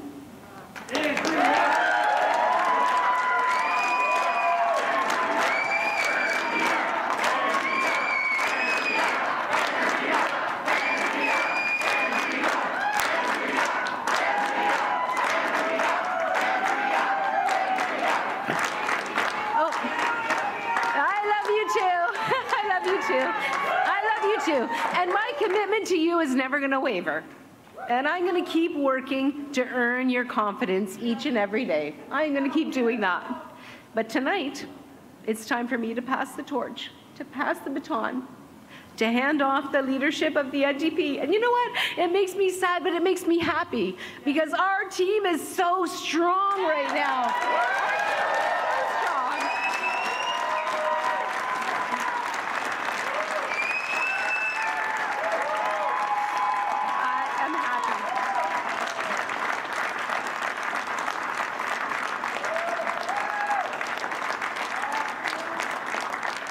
You know, I brought a tissue, and my grandma would have normally tucked it under her sleeve, but my sleeve's too loose, and so I had to tuck it into my belt. But I'm not shedding tears of sadness. I'm shedding tears of pride. Look at you. Look at all of you. Look at what we have done together. Look at what we have done together. Honestly, together, my friends, we have built a party that is stronger and more ready to govern than ever before. And you know what? You know what? We didn't get there this time. We didn't get there this time. But just know that we will continue to be the powerful champions people need us to be in order to fight Doug Ford's cuts.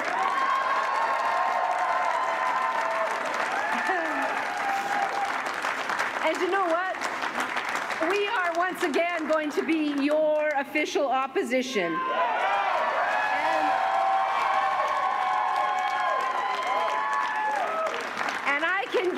can guarantee you, Ontarians, that as your official opposition, we will work hard every single day to fix what matters most to the people of our province of Ontario. You know why? Do you know why we're going to do that work? Because your priorities were our priorities before the election, and they were our priorities during the election, and they will be our priorities after the election, because that's who we are as New Democrats.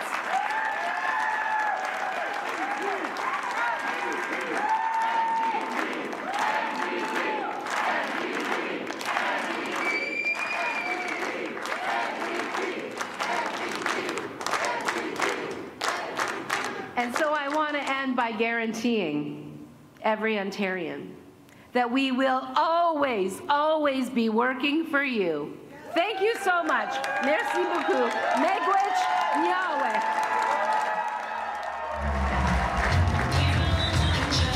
Well, that has been an ongoing question throughout this campaign. Many people have asked NDP leader Andrea Horwath if she would step down if she did not at least win back 40 seats.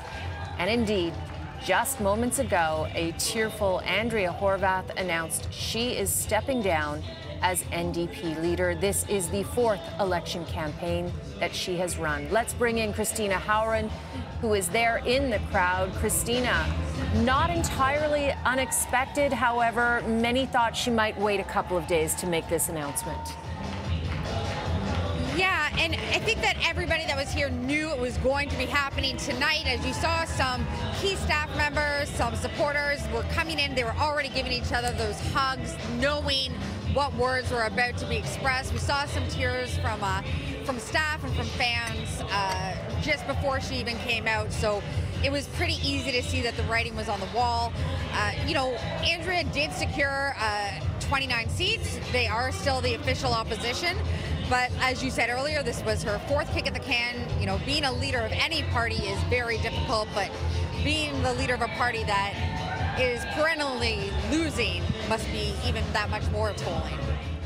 Yes, and there were rumblings. I mean, even before the writs were written up, there were some NDP MPPs at Queen's Park quietly saying, why is Andrea Horwath still the leader? It's time for a new direction. It's time for new energy. Okay, Christina, thank you. Now we are watching as Liberal leader Stephen Dalduca arrives. He has lost his seat. Right now, the Liberals only have won 8. That is 3 shy of official party status. This is not a victory for the Liberals either.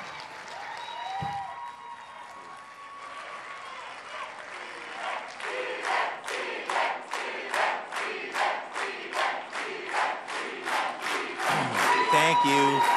Thank you. Thank you.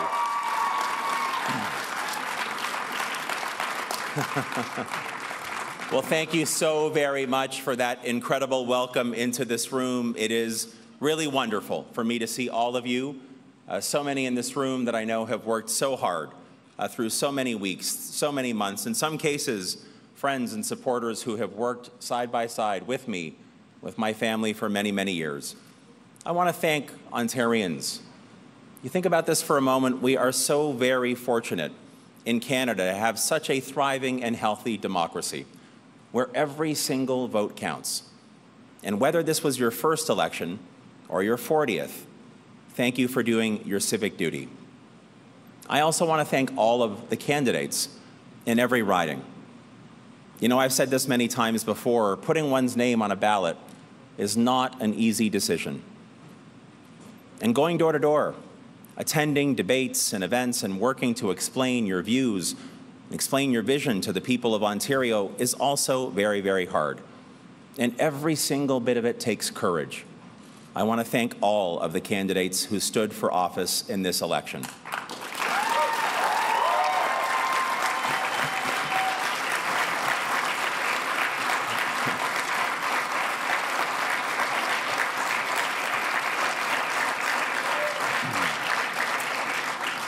To Andrea Horwath, to Mike Schreiner, and to Doug Ford, I want to say thank you for stepping up and leading your parties. Thank you for making the sacrifices that come with traveling the province, well, for weeks at a time, months at a time, and for enduring the scrutiny that comes with leadership. It's not always easy, and we often don't agree, but I respect each of you for stepping up as leaders.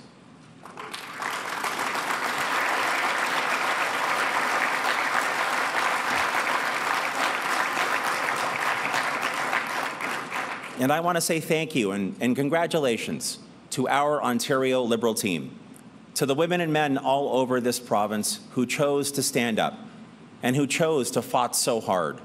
I am incredibly, incredibly proud of each and every one of you.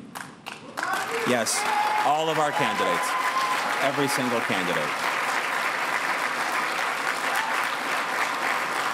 Our Ontario Liberal Party, our Ontario Liberal family, has come so very far so fast, and during a pandemic no less. You think about this for just a moment.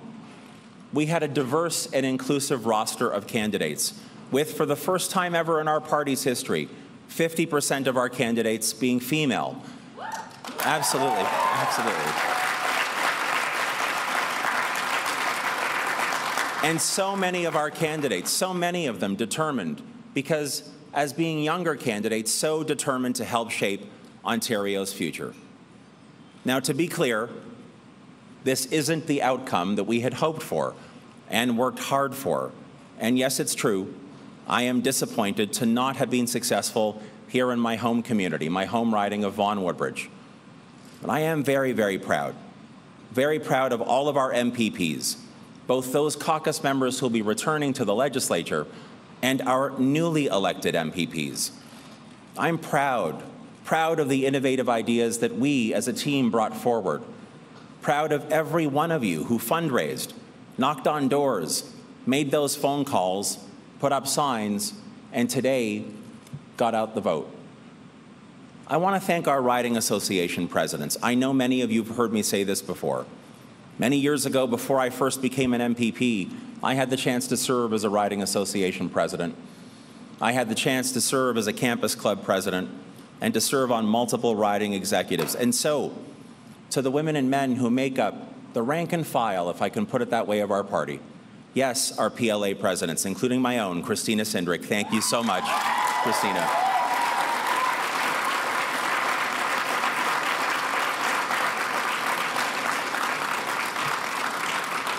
To our riding association presidents and executives, to our Ontario Young Liberals, to our Ontario Women's Liberal Commission, and to Brian Johns, our party president, and the entire Ontario Liberal Party Executive Council, thank you. Thank you.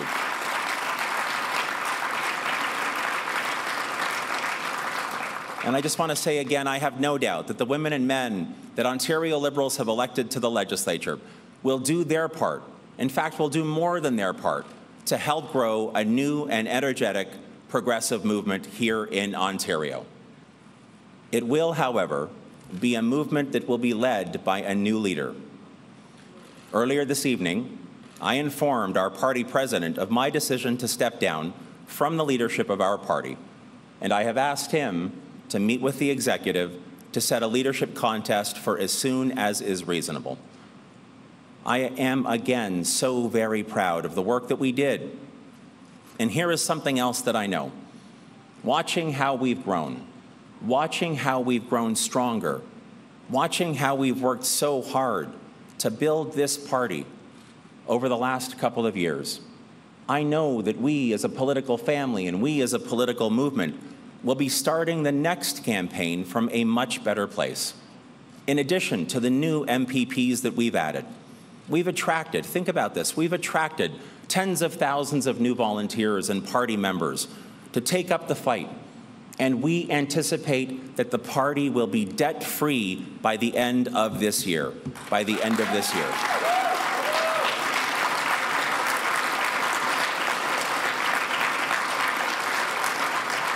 But more importantly, I know that Ontario Liberals will use our new, stronger platform to continue to propose thoughtful, innovative, progressive ideas to make our province a place to grow. Today, Today, the voters of our province have spoken, and they've delivered a majority government to the Conservatives. I want to congratulate Premier Ford, and I hope he leads our province well. Now, I say that, and I mean that sincerely, because above all else, I'm a dad. I'm a dad to Talia and Grace, who are sitting right here. And I want my daughters to grow up in a province, an incredible opportunity, an incredible Ontario, that offers them even more opportunity than I had growing up here. I trust that the incredible responsibility of leading this great province will weigh heavily on Mr. Ford. I know that it would for me, because after all, it is a big deal. It's a big deal to be entrusted with the hopes and dreams of millions of people. And as a party, I know that we will redouble our efforts to earn your trust, because we don't care where you came from, how long you've been here, who you're connected to, or how much money you have, or what your station in life is. We care that you feel respected. We care that you feel included. We care that you feel seen. And we'll look right past the neighborhood that you live in, rich or poor, rural or urban, north or south, to make sure that you get your chance to succeed. That's what Ontario Liberals believe in. That's the Ontario that we will always fight for.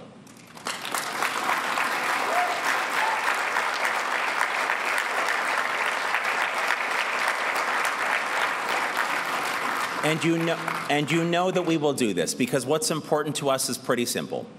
We want the best for you, the best education, the best health care, the best quality of life, all supported by the best jobs and the strongest economy, and we won't ever stop working to make that happen. Now, the last thing that I want to say as I wrap up is that there are a lot of people, and I can see so many of you as I stand here at this podium, and I know that you in this room represent thousands of others right across Ontario. Now, the women and men who never stand at a podium and never see their names in the paper, but I and every single one of our candidates, well, we stand on your shoulders. But there are three names that are most important to me of all: Utilia, Talia, and Grace, my wife and our daughters.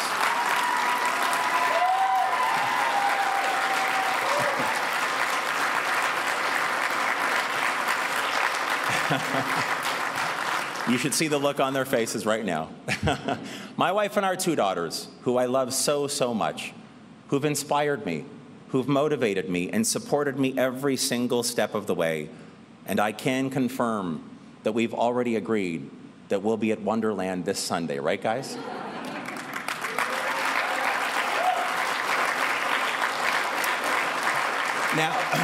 Now, they're the reason. They're the reason that I do this. They're the reason that I do everything. They're the reason that I've always been able to do what I've tried hard to do. Now, there's some other people that I want to thank as well. They're not in the room right now, but they are upstairs. And those are my parents, Margaret and Benny. Yes, please.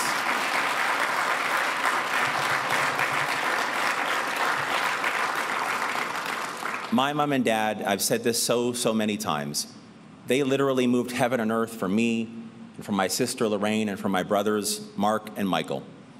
They did everything for us, sacrificed, so dedicated, so hardworking. They still are. I want to say, Mom, Dad, I love you so much, and I am so grateful for everything that you've always done for me. Thank you.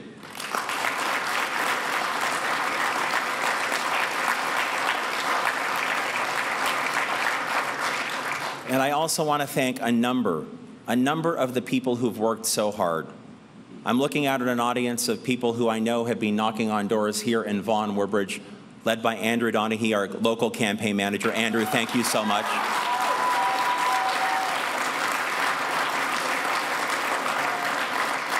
And honestly, if I start naming all of the names of people who've worked hard over the past 4 weeks, and in some cases like Rocco Grossi over the past 30 years with me, that's Rocco Grossi, by the way, Rocco Grossi. But I want to thank you all. I want to thank you all for being with me every step of the way. You know, this has been an incredible journey for me in this party, in this political family that I love so much. And as I said earlier in my remarks this evening, I know that we will go forward. I know that we will never stop working. I know that we will continue to grow and to be a force for good, a force for positive change here in Ontario. It is what Ontario Liberals do. It is what we do well. It is what we should continue to do, and again, I know we will. And I just want to say, having had the chance over the past couple of years to serve as your leader has been the honor of my lifetime. I want to thank you. I want to thank all Ontario Liberal Party members for giving me this chance, for working alongside me, and for making sure that we always put our best foot forward.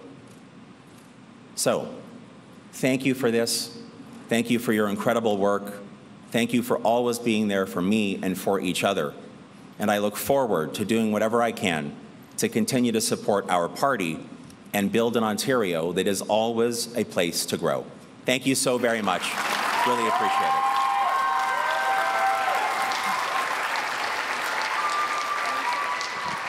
Stephen Dalduca resigning as Liberal leader after a crushing defeat.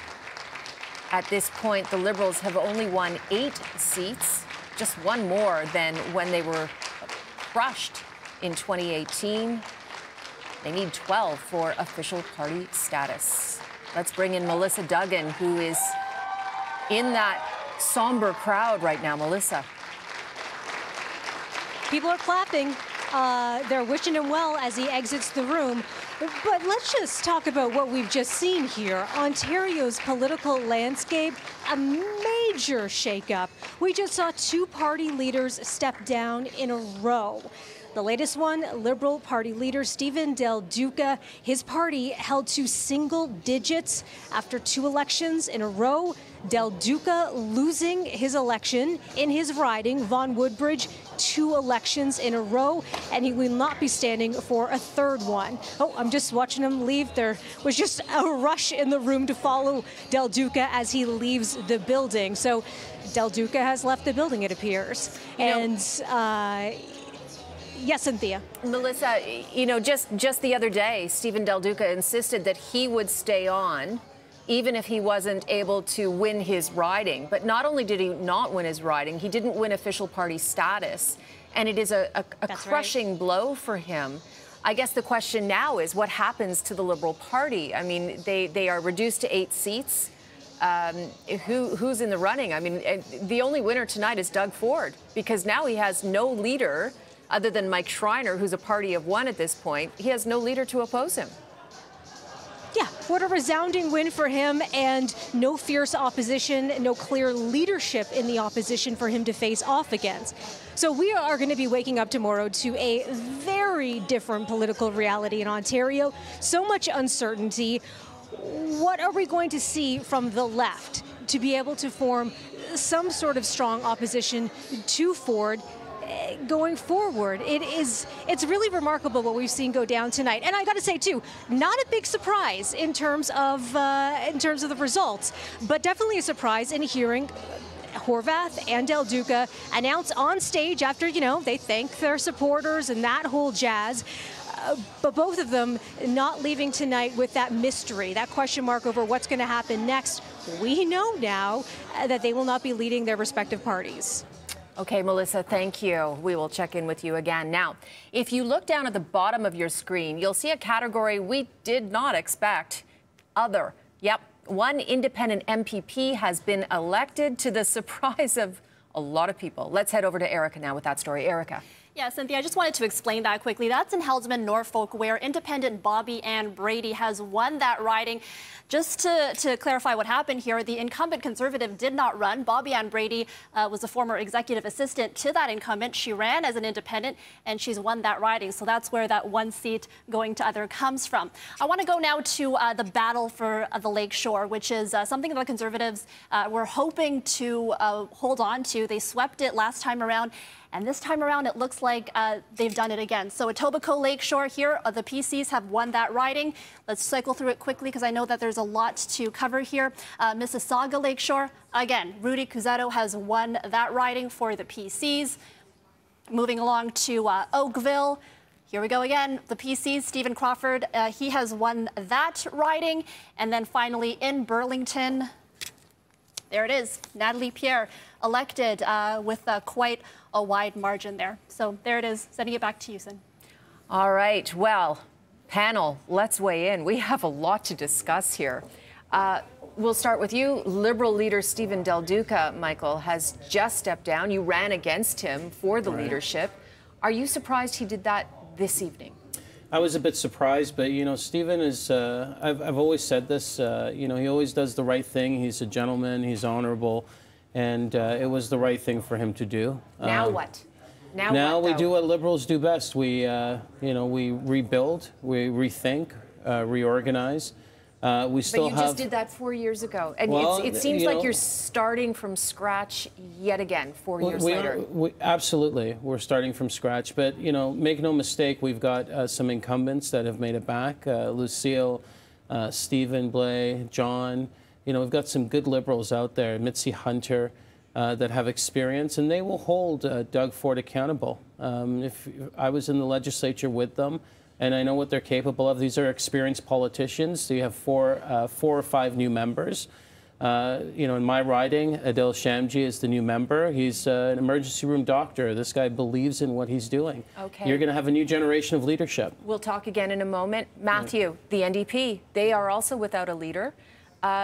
Were you surprised to see Andrea Horwath step down? I mean, it's a surprise, but she's not the only a surprise. leader I've ever known. She is my MPP. You know, she's a Steel City scrapper, somebody who has, I think when people look back at her career and see what she has, where she has taken our party, we talk a lot about the big blue machine, but we had in this province the big red machine for quite some time. And the votes that we earned in 2018 held, by and large, in this election. I think that I watched her work very hard over the course of the campaign. And one of the things that I'm encouraged by is I think she alluded to that she still has more to give in terms of her public service and her leadership. Well, there's been a lot of talk that she will run for mayor of Hamilton. That has been a rumor for over 4 years now. After the last election, there was talk about that as well. Larissa, before we take a break, I am going to leave it to you. We now have Doug Ford with a second majority, a bigger majority than he won 4 years ago, with no major leader of a party as opposition. Where does that, I mean, this is a dream come true for Doug Ford. What kind of opposition is he going to face? You know, I think, well, we'll still have the media holding his feet to the fire. Mike Schreiner will still hold his feet to the fire. I think, you know, Doug Ford has and will continue to speak to all members of Queen's Park. He'll speak to, you know, other governments across the country. He really is somebody who wants to work with other people. Do you see him reverting a little bit back, though, to his older ways? I don't at all. Where he was more aggressive and combative when he doesn't have a strong opposition? No, I think he's really come into his own. I think he's come into understanding the role of what it is to be the premier. He's very much a bridge builder. You saw that even you know, in NAFTA negotiations, in terms of the COVID response. He really does reach across the aisle. He reaches into other provinces, to the federal government, to other states. He is somebody who likes to build relationships. He cares very much about personal relationships. And I think he's come into his own, and he has command of his job. And I think that's very, very clear, and that's what Ontarians voted for. What is he going to have to or want to push through first quickly with his new government? I think getting the 413 built is a priority for him. Getting the hospitals built and the Ontario line in Toronto, I think, are all sort of the priority things. He hasn't been shy about talking about that, right? A lot of people, a lot of his opponents, people who do not like or trust Doug Ford, are terrified that there are going to be massive cuts to our hospital system, healthcare, education. Because after COVID, I mean, we just saw the biggest budget and a massive deficit. The money is going to have to come from somewhere. Is he going to have to start cutting mercilessly across the board? I don't think so, and I think the way Doug Ford thinks and really his cabinet thinks is build up the economy. I don't think there's any appetite for slash and burn. I also think that the idea of a balanced budget and returning to, you know, a balanced budget is not the sacred political cow it was 20 years ago. Ontarians don't vote for that as they did a long time ago. They don't do that federally either. I think that you know, the public expects reasonable economic guardrails and economic restraint, but nobody's looking for tons of cuts across the board, and I don't think the Premier is looking for that either. All right, we're going to end it for now, and we will return with our panel discussion in a few moments. Our City News election special continues, and tonight Doug Ford and his progressive Conservatives have won a second majority, and Andrea Horwath announces she's stepping down as NDP leader, as well as Stephen Dalduca announces moments later that he too is stepping down as Liberal leader. As for Doug Ford, he gave his victory speech less than an hour ago. We are ready. Ontario's ready, ready to get it done. We're ready to roll up our sleeves, to rise to the occasion, because we have the potential for greatness. We are blessed with every advantage, a bright and hard-working workforce, an abundance of natural resources. We have the critical minerals that the entire world is after. We have the capital, the technology, and the ingenuity. But most importantly, we have a vision, a dream. I see it as I look out into the crowd.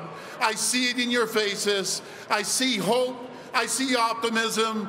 And your energy, your passion, it's what keeps me going every day. And now we are going to check in with Tammy Sutherland, who was there watching that live as Doug Ford gave his victory speech. Tammy. Yeah, the crowd went wild here, Cynthia, as he walked in, him and his wife Carla taking the stage here at the Toronto Congress Centre and, you know, campaigning on a message of building infrastructure as well as getting better jobs here in Ontario. Doug Ford and the PCs going to a resounding win here in Ontario, being re-elected as the Premier. Joining me live now is City News 680's Queen's Park reporter Richard Southern. Richard, your take on this win. It is huge. Yeah, that was a different Doug Ford, and this has been a different Doug Ford the last few months. It used to be a pit bull. You remember Doug Ford at City Hall? This is a welcoming Doug Ford. This is a Doug Ford that's talking about how he's changed the party, and he has changed the party. Who would have thought the Conservatives would be pro-worker, bringing in these pro-worker initiatives, getting endorsed by unions? So Ford has changed, the party has changed, and I think that's a big reason why we're here tonight. It's easy to be happy and friendly, though, when you're leading in 83 seats. It's quite something. I would never have thought this when that report came out from the military detailing the horrible conditions in long-term care homes. You wouldn't have thought we'd be here. I wouldn't have thought it when he tried to appoint Ron Tavener, his friend, to the OPP. There was a lot of scandal, but along came COVID, along came this well-run campaign by the PCs, and here we are with a huge landslide victory tonight. Yeah, huge roller coaster during his term, first term as Premier, and now into the second. What comes next now that we have Doug Ford back with this, more seats than before, and also 2 seats of leaders that need to be filled? You know, talk about a victory. It's a real victory when the other 2 guys say, bye-bye, I'm leaving. Look, it's a good question. What happens next? Corey Tonight, the Ford campaign manager, he came in a year ago and he really righted this ship. He's going to be leaving now. Nick Kouvalis, the second in charge of this campaign, he's going to be leaving too. So it's a good question. What happens to Ford and his government now that these 2 guys at the helm are leaving? That's question number 1. Question number 2, what's Ford's cabinet going to look like? He's losing Christine Elliott, his deputy premier, someone who he really relied on, especially during COVID as health minister. That's a big void to fill. Rod Phillips is not coming back, another senior minister. So that has to be addressed, and the next 100 days, what are we going to see? Probably Ford breaking ground, announcing some of these big things that he planned during the campaign, like highways and hospitals. But where do we go from here? That's a good question, Tammy. Okay, we'll have to wait and see. Doug Ford expected to be speaking with the media tomorrow morning, again, his first official news conference as the re-elected Premier of Ontario. Thank you so much, Richard. Sin, we're going to send it back to you for now. All right, Tammy and Richard, thank you very much. So how was this election won, and how did the star candidates do?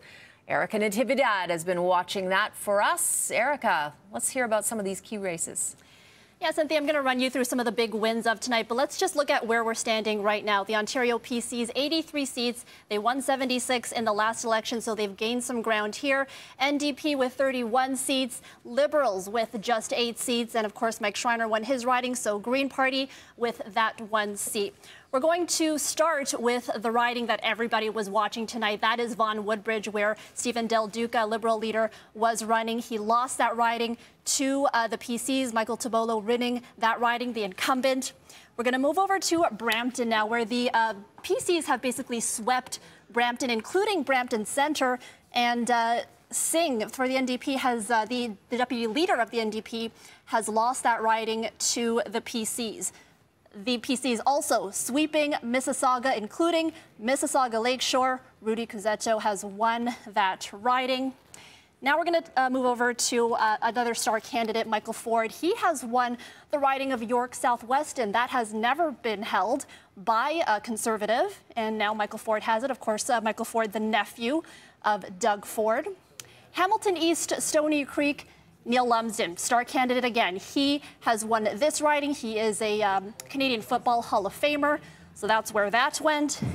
But it's not all good news for the PCs, because another star candidate, Mark Saunders, who is the former police chief, has lost the riding of Don Valley West to the Liberals. And we're also going to show you Toronto Centre, where Kristen Wong-Tam won that riding. Another star candidate. She, former city councillor, stepped away from city council to run for the NDPs and has won Toronto Centre.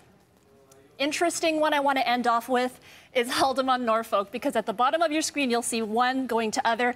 That is to independent Bobby Ann Brady. And what happened here was the incumbent Conservative wasn't running in this election. Bobby Ann was the former executive assistant. She ran, she won it. So that's how it stood. Sin, back to you.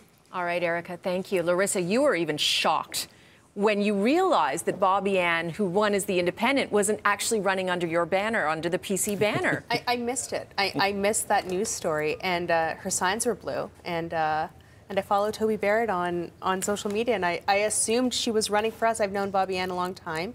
I've worked as a staffer for many years. Bobby Ann's worked there longer than almost everybody else.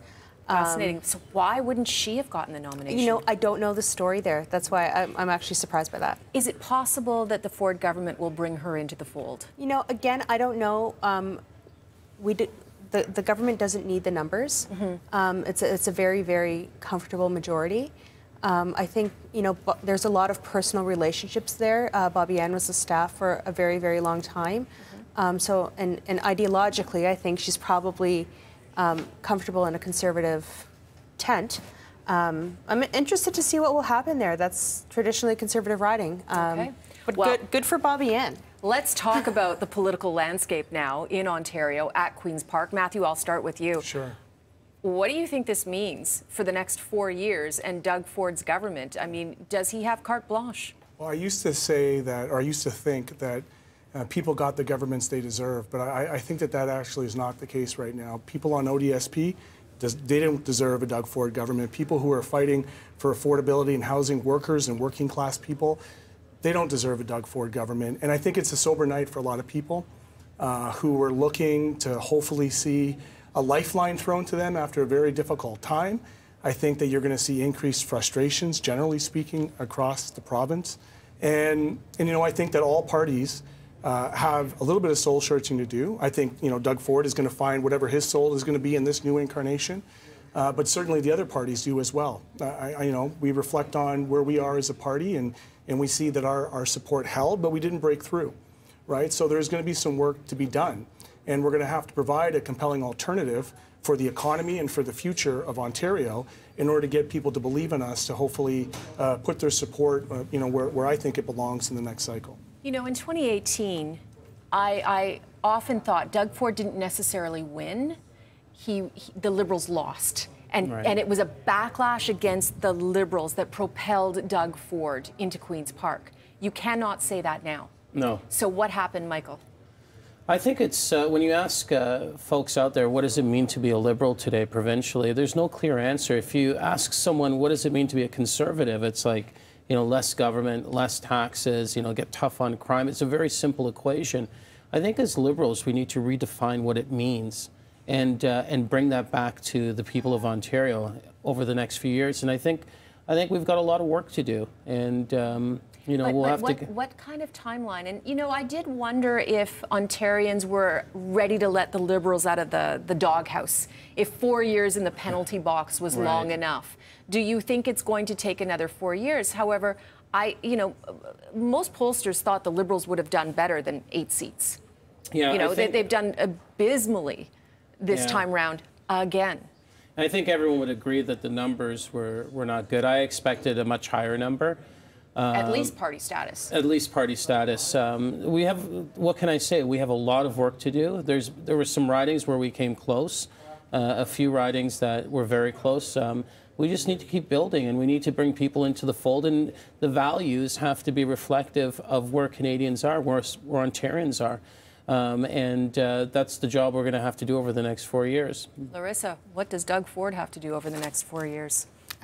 Build, right? Doug Ford, again, has been very clear about what he wants to do, what he's going to do.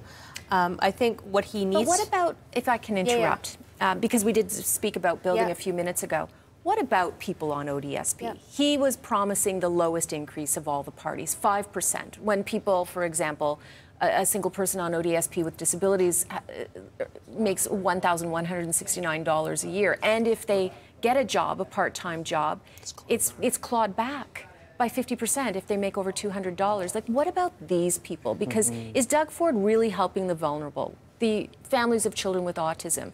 Yes, he's doubled the funding to $600 million a year. However, the wait list has doubled as well after they tried to redo the whole program and failed terribly. So what about more vulnerable people in this province? And is he going to do anything to help them? Yeah, I think that, you know, if you look at the last budget, for example, the Premier has said, especially with ODSP, if you can work, he wants to help you find a job. But the majority can't work. That's why they're on ODSP. But he's also wants to bring in, you know, skills training for adults with disabilities to help them find a job, right? You know, they can't find a job or they can't work in the climate right now. He wants to help them. I think that Doug Ford, you know, he has a big heart. Most people who know him know he has a big heart. Even with ODSP, he committed to the increase during the election. So they're going to go back to the budget, put more money in. I think Doug Ford's always open for conversation. He's open to talking again to parents of children with autism. I agree with you. Like, the autism file is a tough one. There's the Liberals didn't leave it in good shape either, I have to say. And there's no easy answer. You know, I didn't have an easy answer for that one coming tonight. You know, we talked about that during the break. Because you knew I was going to ask it. Of course, because it matters, right? And helping people on ODSP matters. I think that, you know, they lifted the lift tax credit to $55,000 a year. You know, Conservatives and Doug Ford tend to like to do things like tax credits. They tend to like to do things like skills training, job placements where you can. But I agree with you that those who need help need the help. And I think that many say they have not gotten it from Doug Ford over the last 4 years. Yeah, I mean, I know that these are files that, especially that I know that you follow them like especially closely because they matter, and their stories matter. And you know, I've talked about this many times over the last 4 years, and I think that there will be more opportunity to help people. And Doug Ford is somebody who obviously will listen. Do you think there's room for that? Because he hasn't really listened up until now. I think there is. I think during the campaign you saw that he listened, and you saw that he went in, you know, they tabled the budget. They said, we're not changing the budget. And then he listened, right? But 5% increase of virtually nothing is nothing. Well, there's still the jobs training for adults with disabilities. There's still the lift tax credit. These are measures that, you know, the Conservatives brought in over the last few years. I think that it's fair to say that, you know, they'll continue to support Ontarians who need it. Let's put the two federal ministers on the line here. Justin Trudeau promised to do something for people with disabilities and has not. There was nothing in the federal budget. So what about the federal Liberals? What is their role here as well? We're still new in a mandate, right? We just... But it wasn't even in the budget. But I just got elected recently, you know, so I just got to the House of Commons. I think there's a lot of work the Liberal Party has to do federally, and we've got some time to do that. So you know, it's something that I believe that we should be looking at. It's something that I'll continue to fight for. But make no mistake, when we look at like the COVID response, most of that was 91% of the money that was allocated to people who needed it most came from the federal government. There was a small amount that came from the provincial government. When you look at Doug Ford's track record, and you just look at his track record, who he's actually taken money from. It's from mental health services for children. That list has doubled. He's taken money from the education system. He's taken money from libraries. He's taken money from all these different places. And in return, who's received that money? In fact, about $3 billion has been taken away from kids over the last 4 years. And that money has just been transferred to, big businesses through tax credits and incentives. That's the Doug Ford Ontario we're living in today, where if you're doing well, you're going to do extremely well. If you're not doing well, you know what? You're at the back of the bus. And that's going to be the challenge over the next four years. Okay, we're going to end on that note. I'll give you a chance to respond the next time round, as well as you, Matthew. But we are out of time just for this. We're going to take a short break, and we'll be right back. Our City News election special will continue in just a moment. Coming up, Andrea Horwath announces she'll step down as NDP leader. We'll have more on that for you.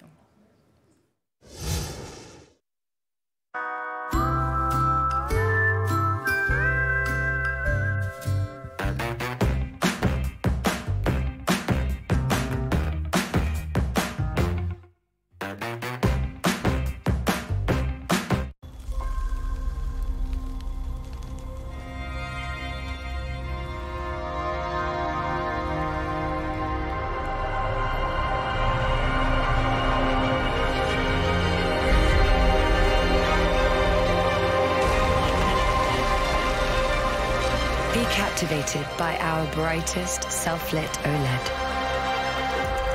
Light up your world. LG OLED Evo. How do you go from the best to the ultimate? You choose the big, bold, ultimate taste of ultimate chicken sausages and ultimate chicken hot dogs. Choose ultimate. Only from Maple Lodge Farms. It's Blinds to Go's Summer BOGO sale. Buy one, get one, 50% off everything throughout the store. All blinds, shades, drapes, shutters, and all motorized.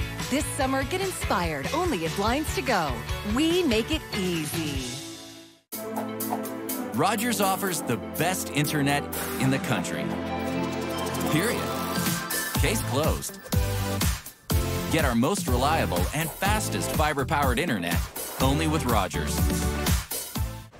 The next Lotto Max jackpot is $70 million, plus an estimated 43 Max Millions. So, start dreaming, everyone. I'd start my own baking show. Make it your own baking empire. Get your Lotto Max tickets today. What's that? I went online with Onlia Insurance, got my car and house covered right from my phone. Smart. I went online with Onlia. I went online with Onlia! Popeye's new Buffalo Ranch Chicken Sandwich is here to sauce things up. For a limited time, try our all-new Buffalo Ranch Sandwich. It comes with a zesty buffalo and creamy ranch sauce, spread on our brioche bun with crunchy pickles and juicy chicken breast. Try it today. Love that chicken from Popeyes. It's Blinds to Go's Summer BOGO sale. Buy one, get one, 50% off everything throughout the store. All blinds, shades, drapes, shutters, and all motorized. This summer, get inspired only at Blinds to Go. We make it easy.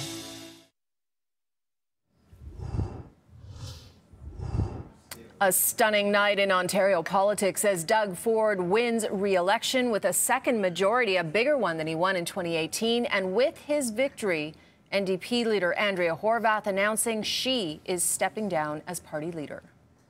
I'm going to save my final thanks for my family, my friends, and the people of Hamilton.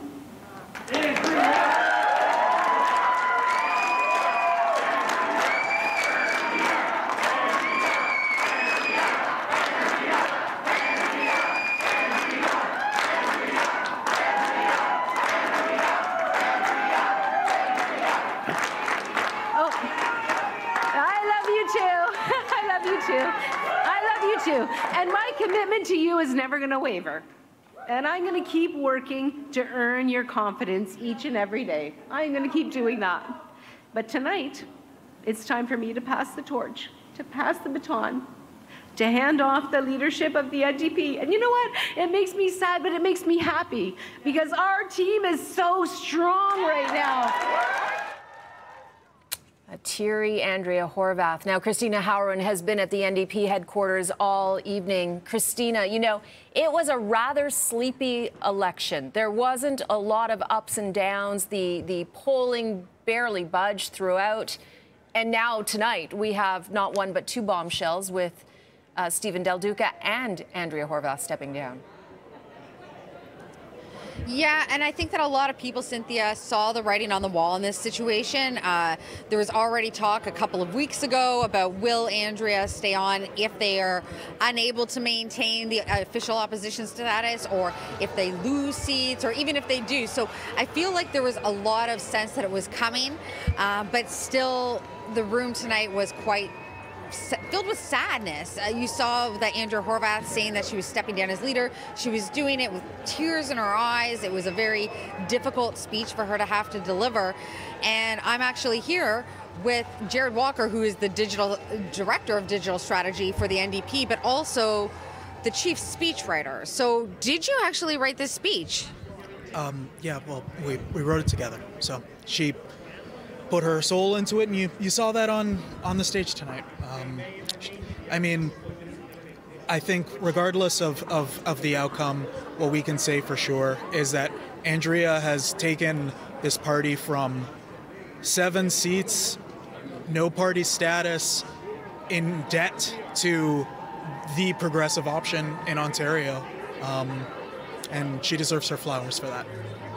And that must have been very difficult for you because you've worked with the Ndp for so long, and you've been working so closely as, you know, a special advisor to the leader, Andrea Horwath, for the past 4 years. So what was that like? So you knew that this was coming, you know, regardless of the results. I mean, you hope for the best. There are a lot of places where we were hopeful, and I mean, a number of factors, you know, Liberals splitting the vote in some seats that we needed to hold on to, really low turnout. There are a lot of things like that didn't bounce our way.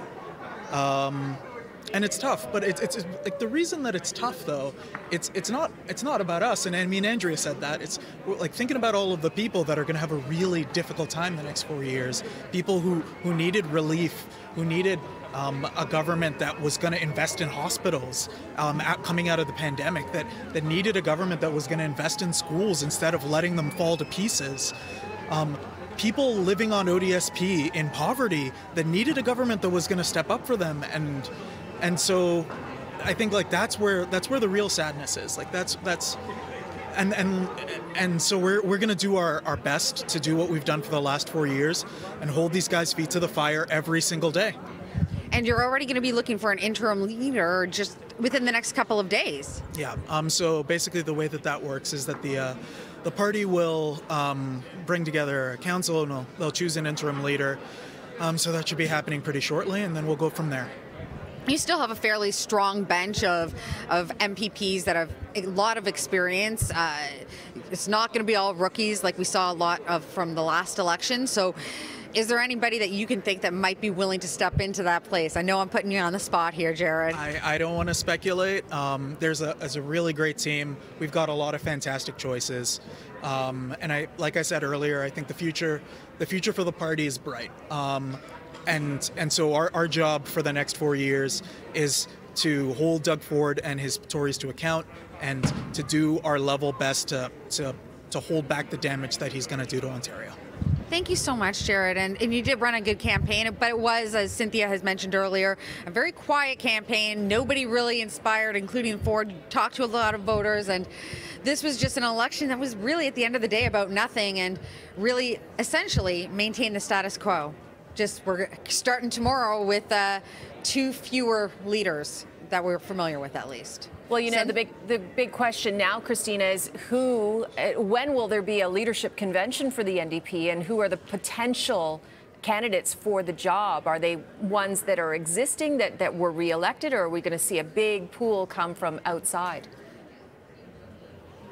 And a lot of this remains to be seen. We spoke with a lot of the strategists and a lot of political staffers here this evening. They don't know when a leadership convention would be held. They know they've said that Andrea is going to maintain her position as an MPP, at least for the time being, and that an interim leader will be selected as quickly as possible. So as soon as an interim leader is selected, Andrea Horwath will officially no longer be the leader, and they're expecting that to happen, you know, in mere days.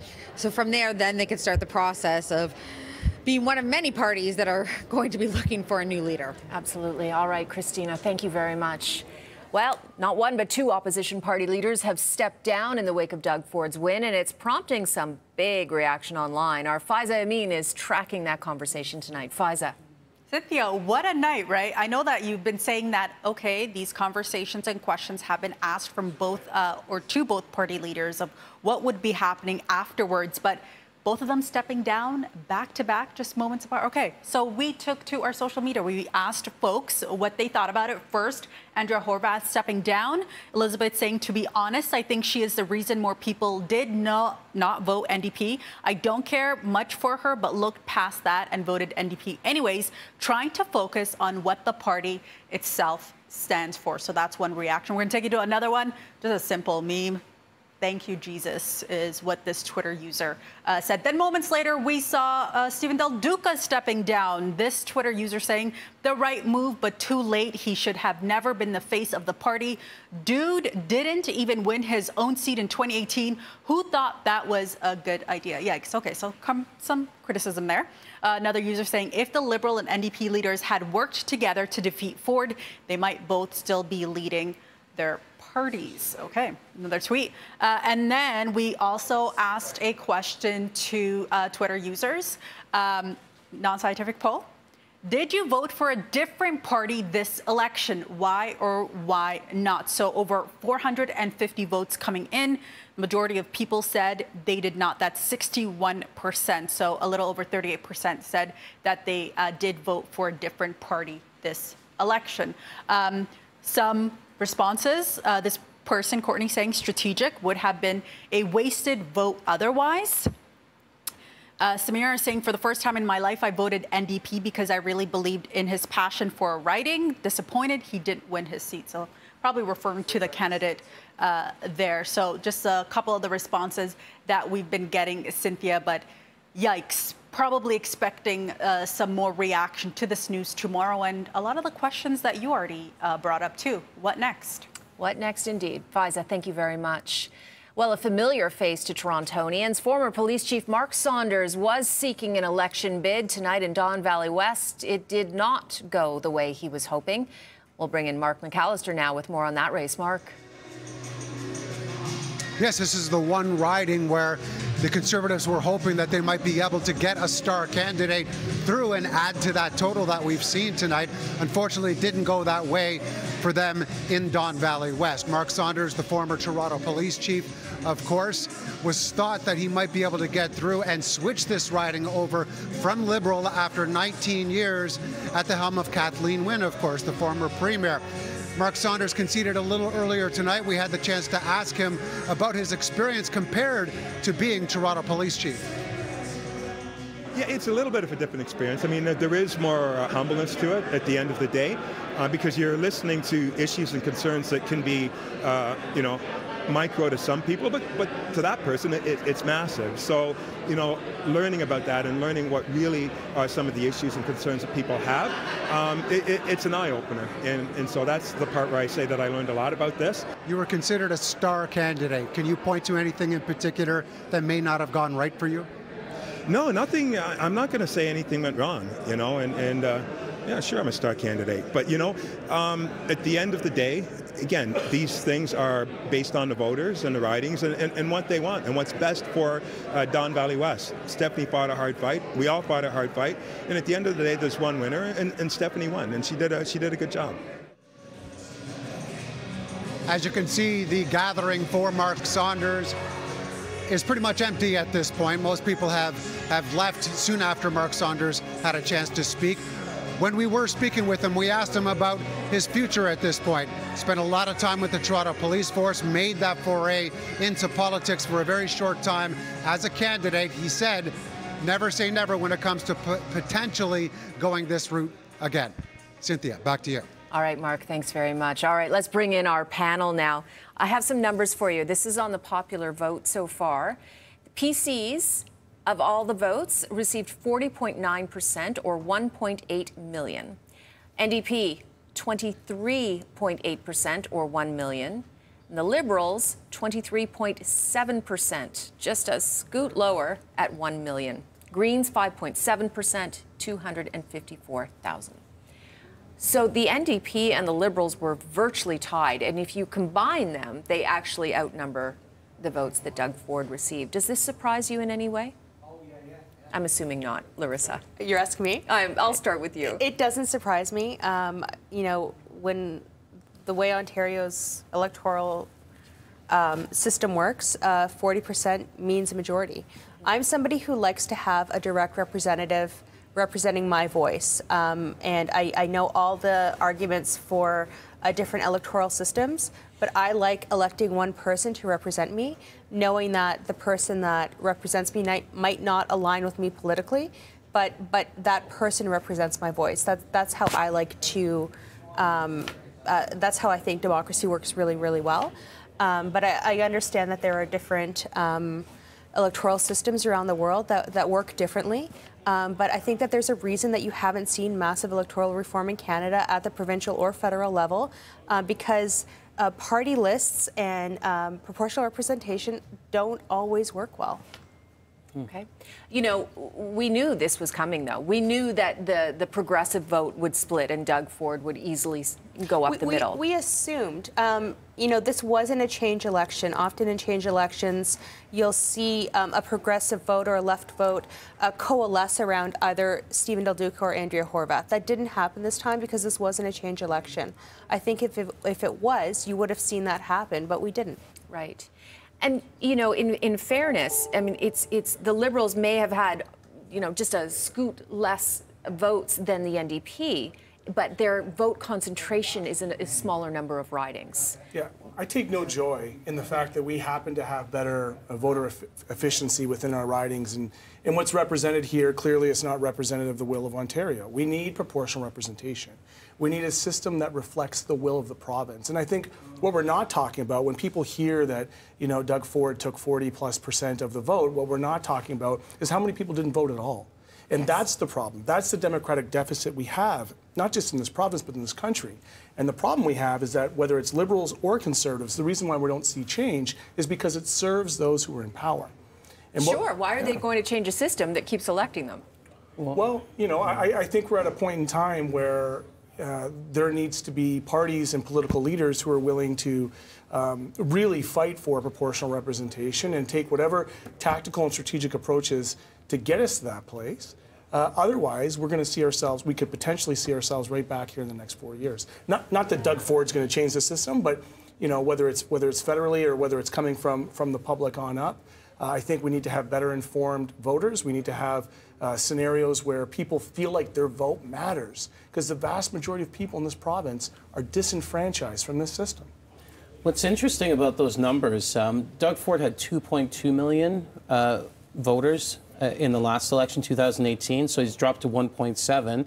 The NDP... However, the voting, the number of people voting but it's interesting. Down. So 500,000 people less than 2018. The NDP had 1.7 million back in 2018, and they're at 1 million, you said, and the Liberals have stayed the same at a million votes. I think the Liberals were at almost 1.1, so roughly around the same. So those numbers are pretty interesting. But then the Liberals, I mean, their support is more centered in urban areas, and Right. the whole buck a ride concept. Yes, that serves urban areas, but I don't think it means anything to people in northern communities. Right. Yeah. It goes back to my point that it is really difficult to align a party's values, its policies, its priorities exactly to where people are.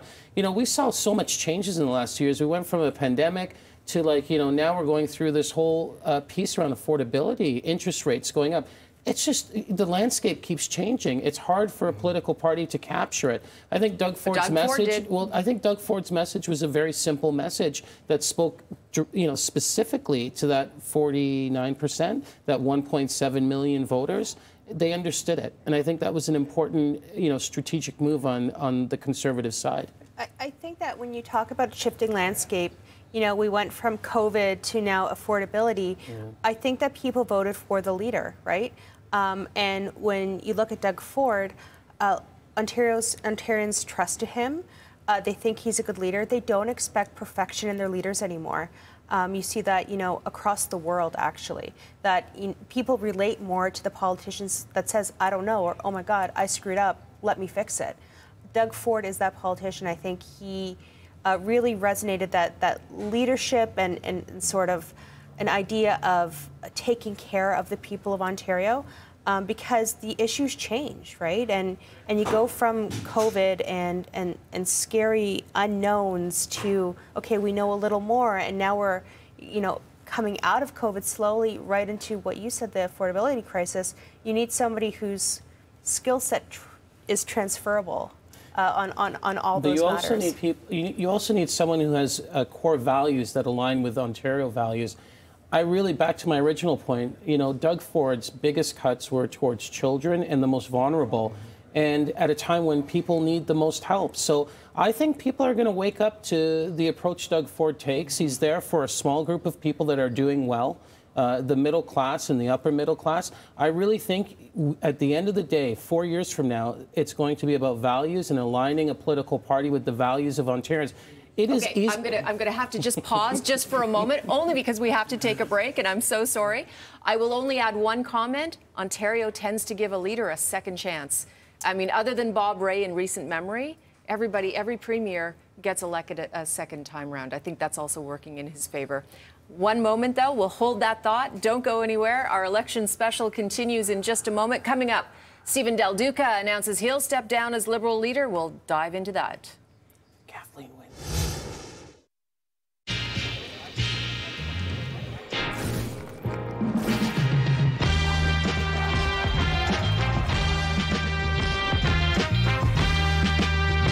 This summer, whatever your flavor, you win. Hi, I just wanted to let you know that the Bet Rivers Casino app is now in Ontario. It's got lots and lots of exciting slots and table games to play. With really fast payouts and a rewards program you'll love! Plus, with award-winning customer service, the excitement never stops. Is this awkward? So get ready, Ontario. And Brittany. Experience the Bet Rivers difference you can trust. It's a whole new game. How do you go from the best to the ultimate? You choose the Fig Fold Ultimate taste of ultimate chicken sausages and ultimate chicken hot dogs. Choose Ultimate, only from Maple Lodge Farms. Hey, what's the Book of Boba Fett on? Looking for something? Find the Book of Boba Fett. Voice remote.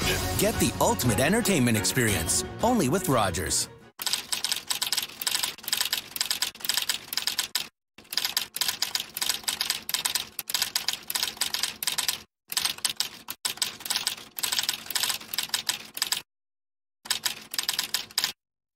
And now please welcome Anna Montoya.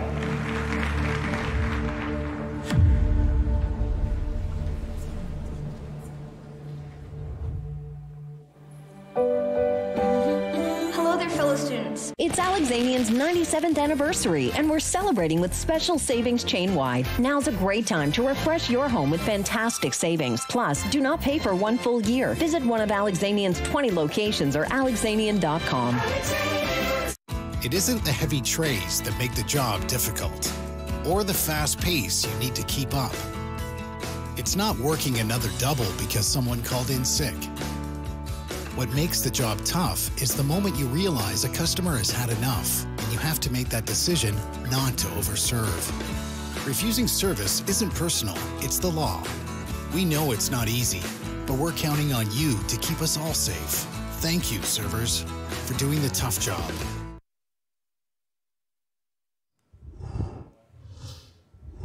First, it was Ndp leader Andrea Horwath announcing she would be stepping down. Not long after, Liberal leader Stephen Dalduca announcing he too will step aside. Earlier this evening, I informed our party president of my decision to step down from the leadership of our party, and I have asked him to meet with the executive to set a leadership contest for as soon as is reasonable. I am again so very proud of the work that we did. And here is something else that I know. Watching how we've grown, watching how we've grown stronger, watching how we've worked so hard to build this party over the last couple of years, I know that we as a political family and we as a political movement will be starting the next campaign from a much better place. In addition to the new MPPs that we've added, we've attracted, think about this, we've attracted tens of thousands of new volunteers and party members to take up the fight. And we anticipate that the party will be debt-free by the end of this year. By the end of this year. Well, there you have it. Not one, but two leaders stepping down. Melissa Duggan is at the Liberal Party headquarters tonight. Melissa. Yeah, and the party is over here. I'm glad you came to me because I think we're going to be shown the door any minute now. The signs are down, the lights are up. Campaign people, they've been gone for quite some time now. I think that it really just kicked in pretty quickly that things have changed, that the Liberals have not gained ground. They have not gained official party status. That is 2 elections in a row. And their leader, he's no longer their leader anymore. Stephen Dalduca announcing he's stepping down. He called tonight's results disappointing, saying they are not what they had hoped for, not what they had worked for. You know, he also said that the party has come so far, but we're still seeing them projected to have, single-digit seats. It's a tough pill to swallow. I'm not sure where they're going to go next from here, and not a lot of answers. We hope to have some interviews for you. No one really wanted to talk anymore. I think everyone was just kind of resigned that this is it for tonight, and it is time to go home. And I think they're going to be telling us to go home real soon.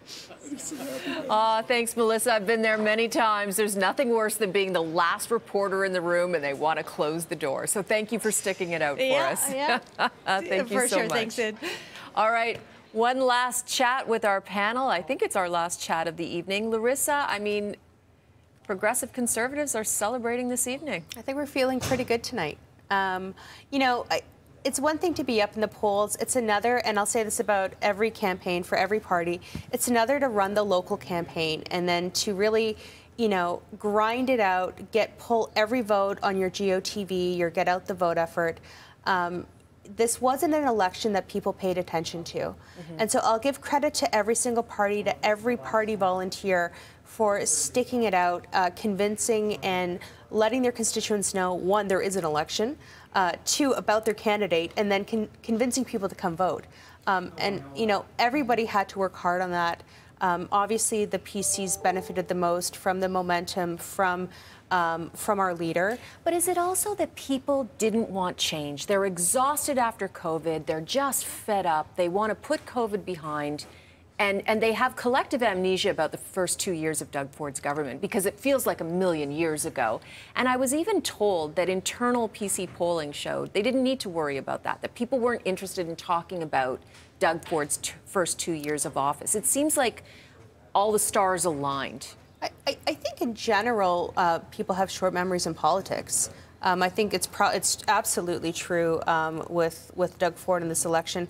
I think it's also true that when people aren't angry, they're not angry. I think if this election was held 6 months prior, when people were angry about that wave, different story. We're running out of time, so I'm just going to let the two gentlemen step in just for a moment. They're not angry, they're exhausted. And so many people across this province are just trying to survive. They're just trying to take care of their families and get to the next paycheck, to get to the end of the month. And I think that for the people that are out there that are feeling disheartened or disenfranchised, the work starts tomorrow. That this is no longer a situation where we can wait for years for change. There is going to have to be a groundswell of people who are willing to put in the work to get the things that they want out of these future budgets in this government. Okay. We've run out of time. I'll get back to you in a moment. I'm sorry, Michael. I apologize. It's fine. Our City News election special continues in just a moment, and the Greens remain at 1 seat. We will hear from Leader Mike Schreiner next. I never thought I was going to work at Amazon, but I needed a job to support my family. They had one, and I took it. I saw there was a lot of opportunity. I had multiple promotions since joining. The associates, the managers, they care about people. That's one of the biggest parts of Amazon in Quebec. I'm staying to show my son how to make a career. That's why I want to be a manager. I just need a few more promotions.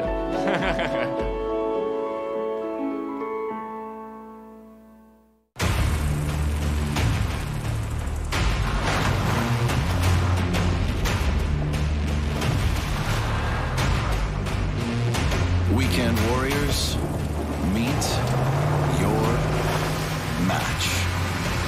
With a sport hood, a custom grill, and 20-inch black aluminum wheels, the Ram 1500 Warlock cleans up real nice.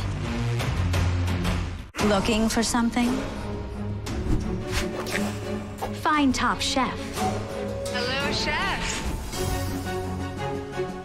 Souffle. Get the ultimate entertainment experience, only with Rogers. They fixed the car accident damage, and TD Insurance gave us a lifetime warranty on the repair. Lifetime meaning? The beast lives. Get a lifetime warranty on auto repairs for as long as you're insured with us. I'll see you after school. TD Insurance, ready to help you move forward. Harry Potter and the Cursed Child is an absolute astonishment. Ravishingly entertaining. It has to be seen to be believed. Harry Potter and the Cursed Child. Tickets at mervish.com. It's gonna be a hot chicken summer with Swiss Chalet's Nashville Hot Chicken lineup. Enjoy Swiss Chalet's Nashville Hot Crispy Chicken Sandwich, tasty tenders, delicious wings, and our Heat Meat Sweet Ice Cream Sandwich. It's gonna be a hot chicken summer at Swiss Chalet. Did you have fun?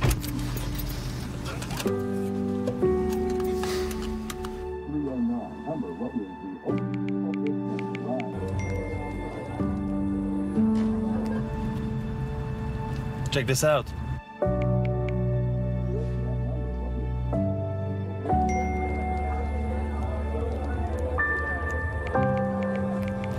It's nice, right?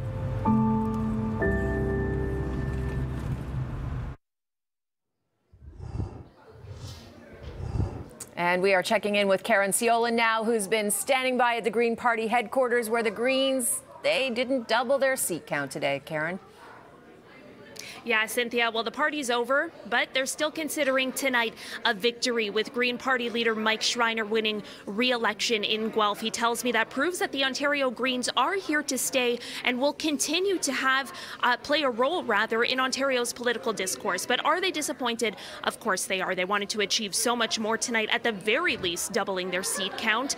They saw the best chance of that happening in Parry Sound Muskoka. It is a PC stronghold, one of the safest Tory seats in the entire province.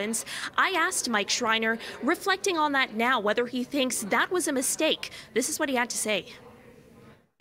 No, I think we made the right choice to do that, and given how close we were to knocking off a Conservative riding and putting it in the Green column, I think shows that we have momentum building in this province, and we have an opportunity to position ourselves to elect more Greens in the next election. And I think as people get to know us better, they like what they see. We saw a huge uptick in momentum after the leaders' debate, which was really our first opportunity to present a Green vision to the people of this province, and we're going to continue to build on that by working hard for people. So while Schreiner will be the lone Green MPP sitting at the Pink Palace, once again, Sin, he does say he's going to do his best to hold the bigger parties to account. Back to you. All right, Karen, thank you so much. And we're going to take a short break, but on the other side, find out what Doug Ford's next cabinet could look like now that all the dust is settling on election night. Closed captioning of this program is brought to you in part by Best Buy. Discover what's possible with the latest and greatest tech from Best Buy. Harry Potter and the Cursed Child is an absolute astonishment. Ravishingly entertaining. It has to be seen to be believed. Harry Potter and the Cursed Child. Tickets at Mirvish.com. This one? Extreme risk taker. Look at her, just playing with fire, joining that questionable public Wi-Fi. Oh, ouch! Don't take unnecessary risks. Stay safer with TELUS Online Security. It's the biggest sale of the season. It's the store-wide super sale at Leon's. Save up to 50% on select furniture. Save up to 50% on select mattresses. Plus, get special prices on major appliances and TVs. This weekend only. What if I felt good about money? What if someone understood what's important to me? What if I had a plan that made me feel confident about my future? Get ready for what if. Meridian, where banking feels good. Looking for something? Find Top Chef. Hello, chef. Oh, souffle. Get the ultimate entertainment experience, only with Rogers. Popeye's new Buffalo Ranch Chicken Sandwich is here to sauce things up. For a limited time, try our all-new Buffalo Ranch Sandwich. It comes with a zesty buffalo and creamy ranch sauce. Spread on our brioche bun with crunchy pickles and juicy chicken breast. Try it today. Love that chicken from Popeyes.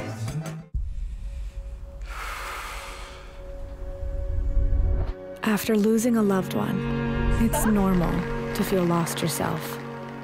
And despite being surrounded by love, it's normal to feel alone. It's normal to feel like this, and also like this. Afraid one minute, courageous the next. It's normal to laugh. And after a year, 5 years, even after 20 years, it's okay to cry.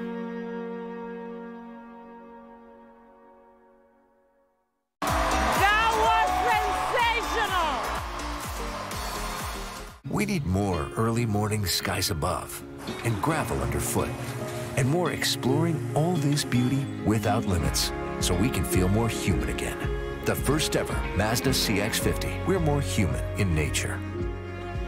It's Alexanian's 97th anniversary, and we're celebrating with special savings chain-wide. Now's a great time to refresh your home with fantastic savings, like brushed white oak hardwood from $4.99 a square foot, or waterproof luxury vinyl from $3.99 a square foot, and save up to 60% on beautiful area rugs. Plus, do not pay for 1 full year interest-free. Take advantage of anniversary savings today. Visit Alexanian's 20 locations or alexanian.com. Personal loans should be, well, personable. LendDirect believes even if you have less than stellar credit, you deserve a loan with lower rates, affordable payments that fit your budget, and the ease of accessing your available credit with unlimited cash advances. Plus, no need to reapply. You'll get your money in minutes, so you can quickly get back to your personal life. LendDirect, we're there for you with new branch locations. Oh, these factory floor mats? They're just as good as WeatherTech. Just as good as WeatherTech. They're just as good as WeatherTech. Just as good. Just as good as WeatherTech. Just as good. Are these factory floor mats just as good as WeatherTech? Yeah! No.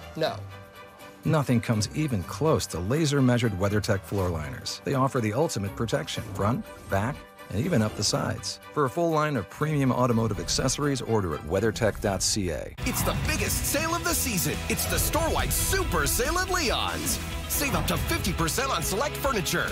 Save up to 50% on select mattresses. Plus, get special prices on major appliances and TVs. This weekend only. Last year, Lotto 649 made over 50 millionaires in Ontario. That's like a millionaire a week. Imagine Lotto 649's next millionaire could be waking up. Or in 5 more minutes. You could be next. We are adapting. We are creating. We are inspiring. Now more than ever, our site has illuminated possibility. But 1 in 5 Canadians can go blind. It's time to help fight blindness in Canada. fightingblindness.ca/learn. Well, we are wrapping up our evening, and I have to thank our fantastic panel. Larissa Waller, thank you so very much for representing the PCs and giving insight into the Ford government. Much appreciated. I hope you've enjoyed, and I didn't go too hard on you on ODSP. No. Your husband says I did. Matthew Green, thank you so very much. Michael Coteau. Thank you. Thank you. It's been a long night, and you have been fantastic, all three of you. Thank you. And what a night. Another Ontario election is in the books, and the people have spoken. Doug Ford and his Progressive Conservatives winning a second majority government. And we have to say goodbye to two familiar faces, longtime Ndp leader Andrea Horwath and Liberal leader Stephen Dalduca. All eyes now on Doug Ford as the province looks to continue its transition out of the COVID-19 pandemic. On behalf of all of us at City News, thank you for watching and have a good night.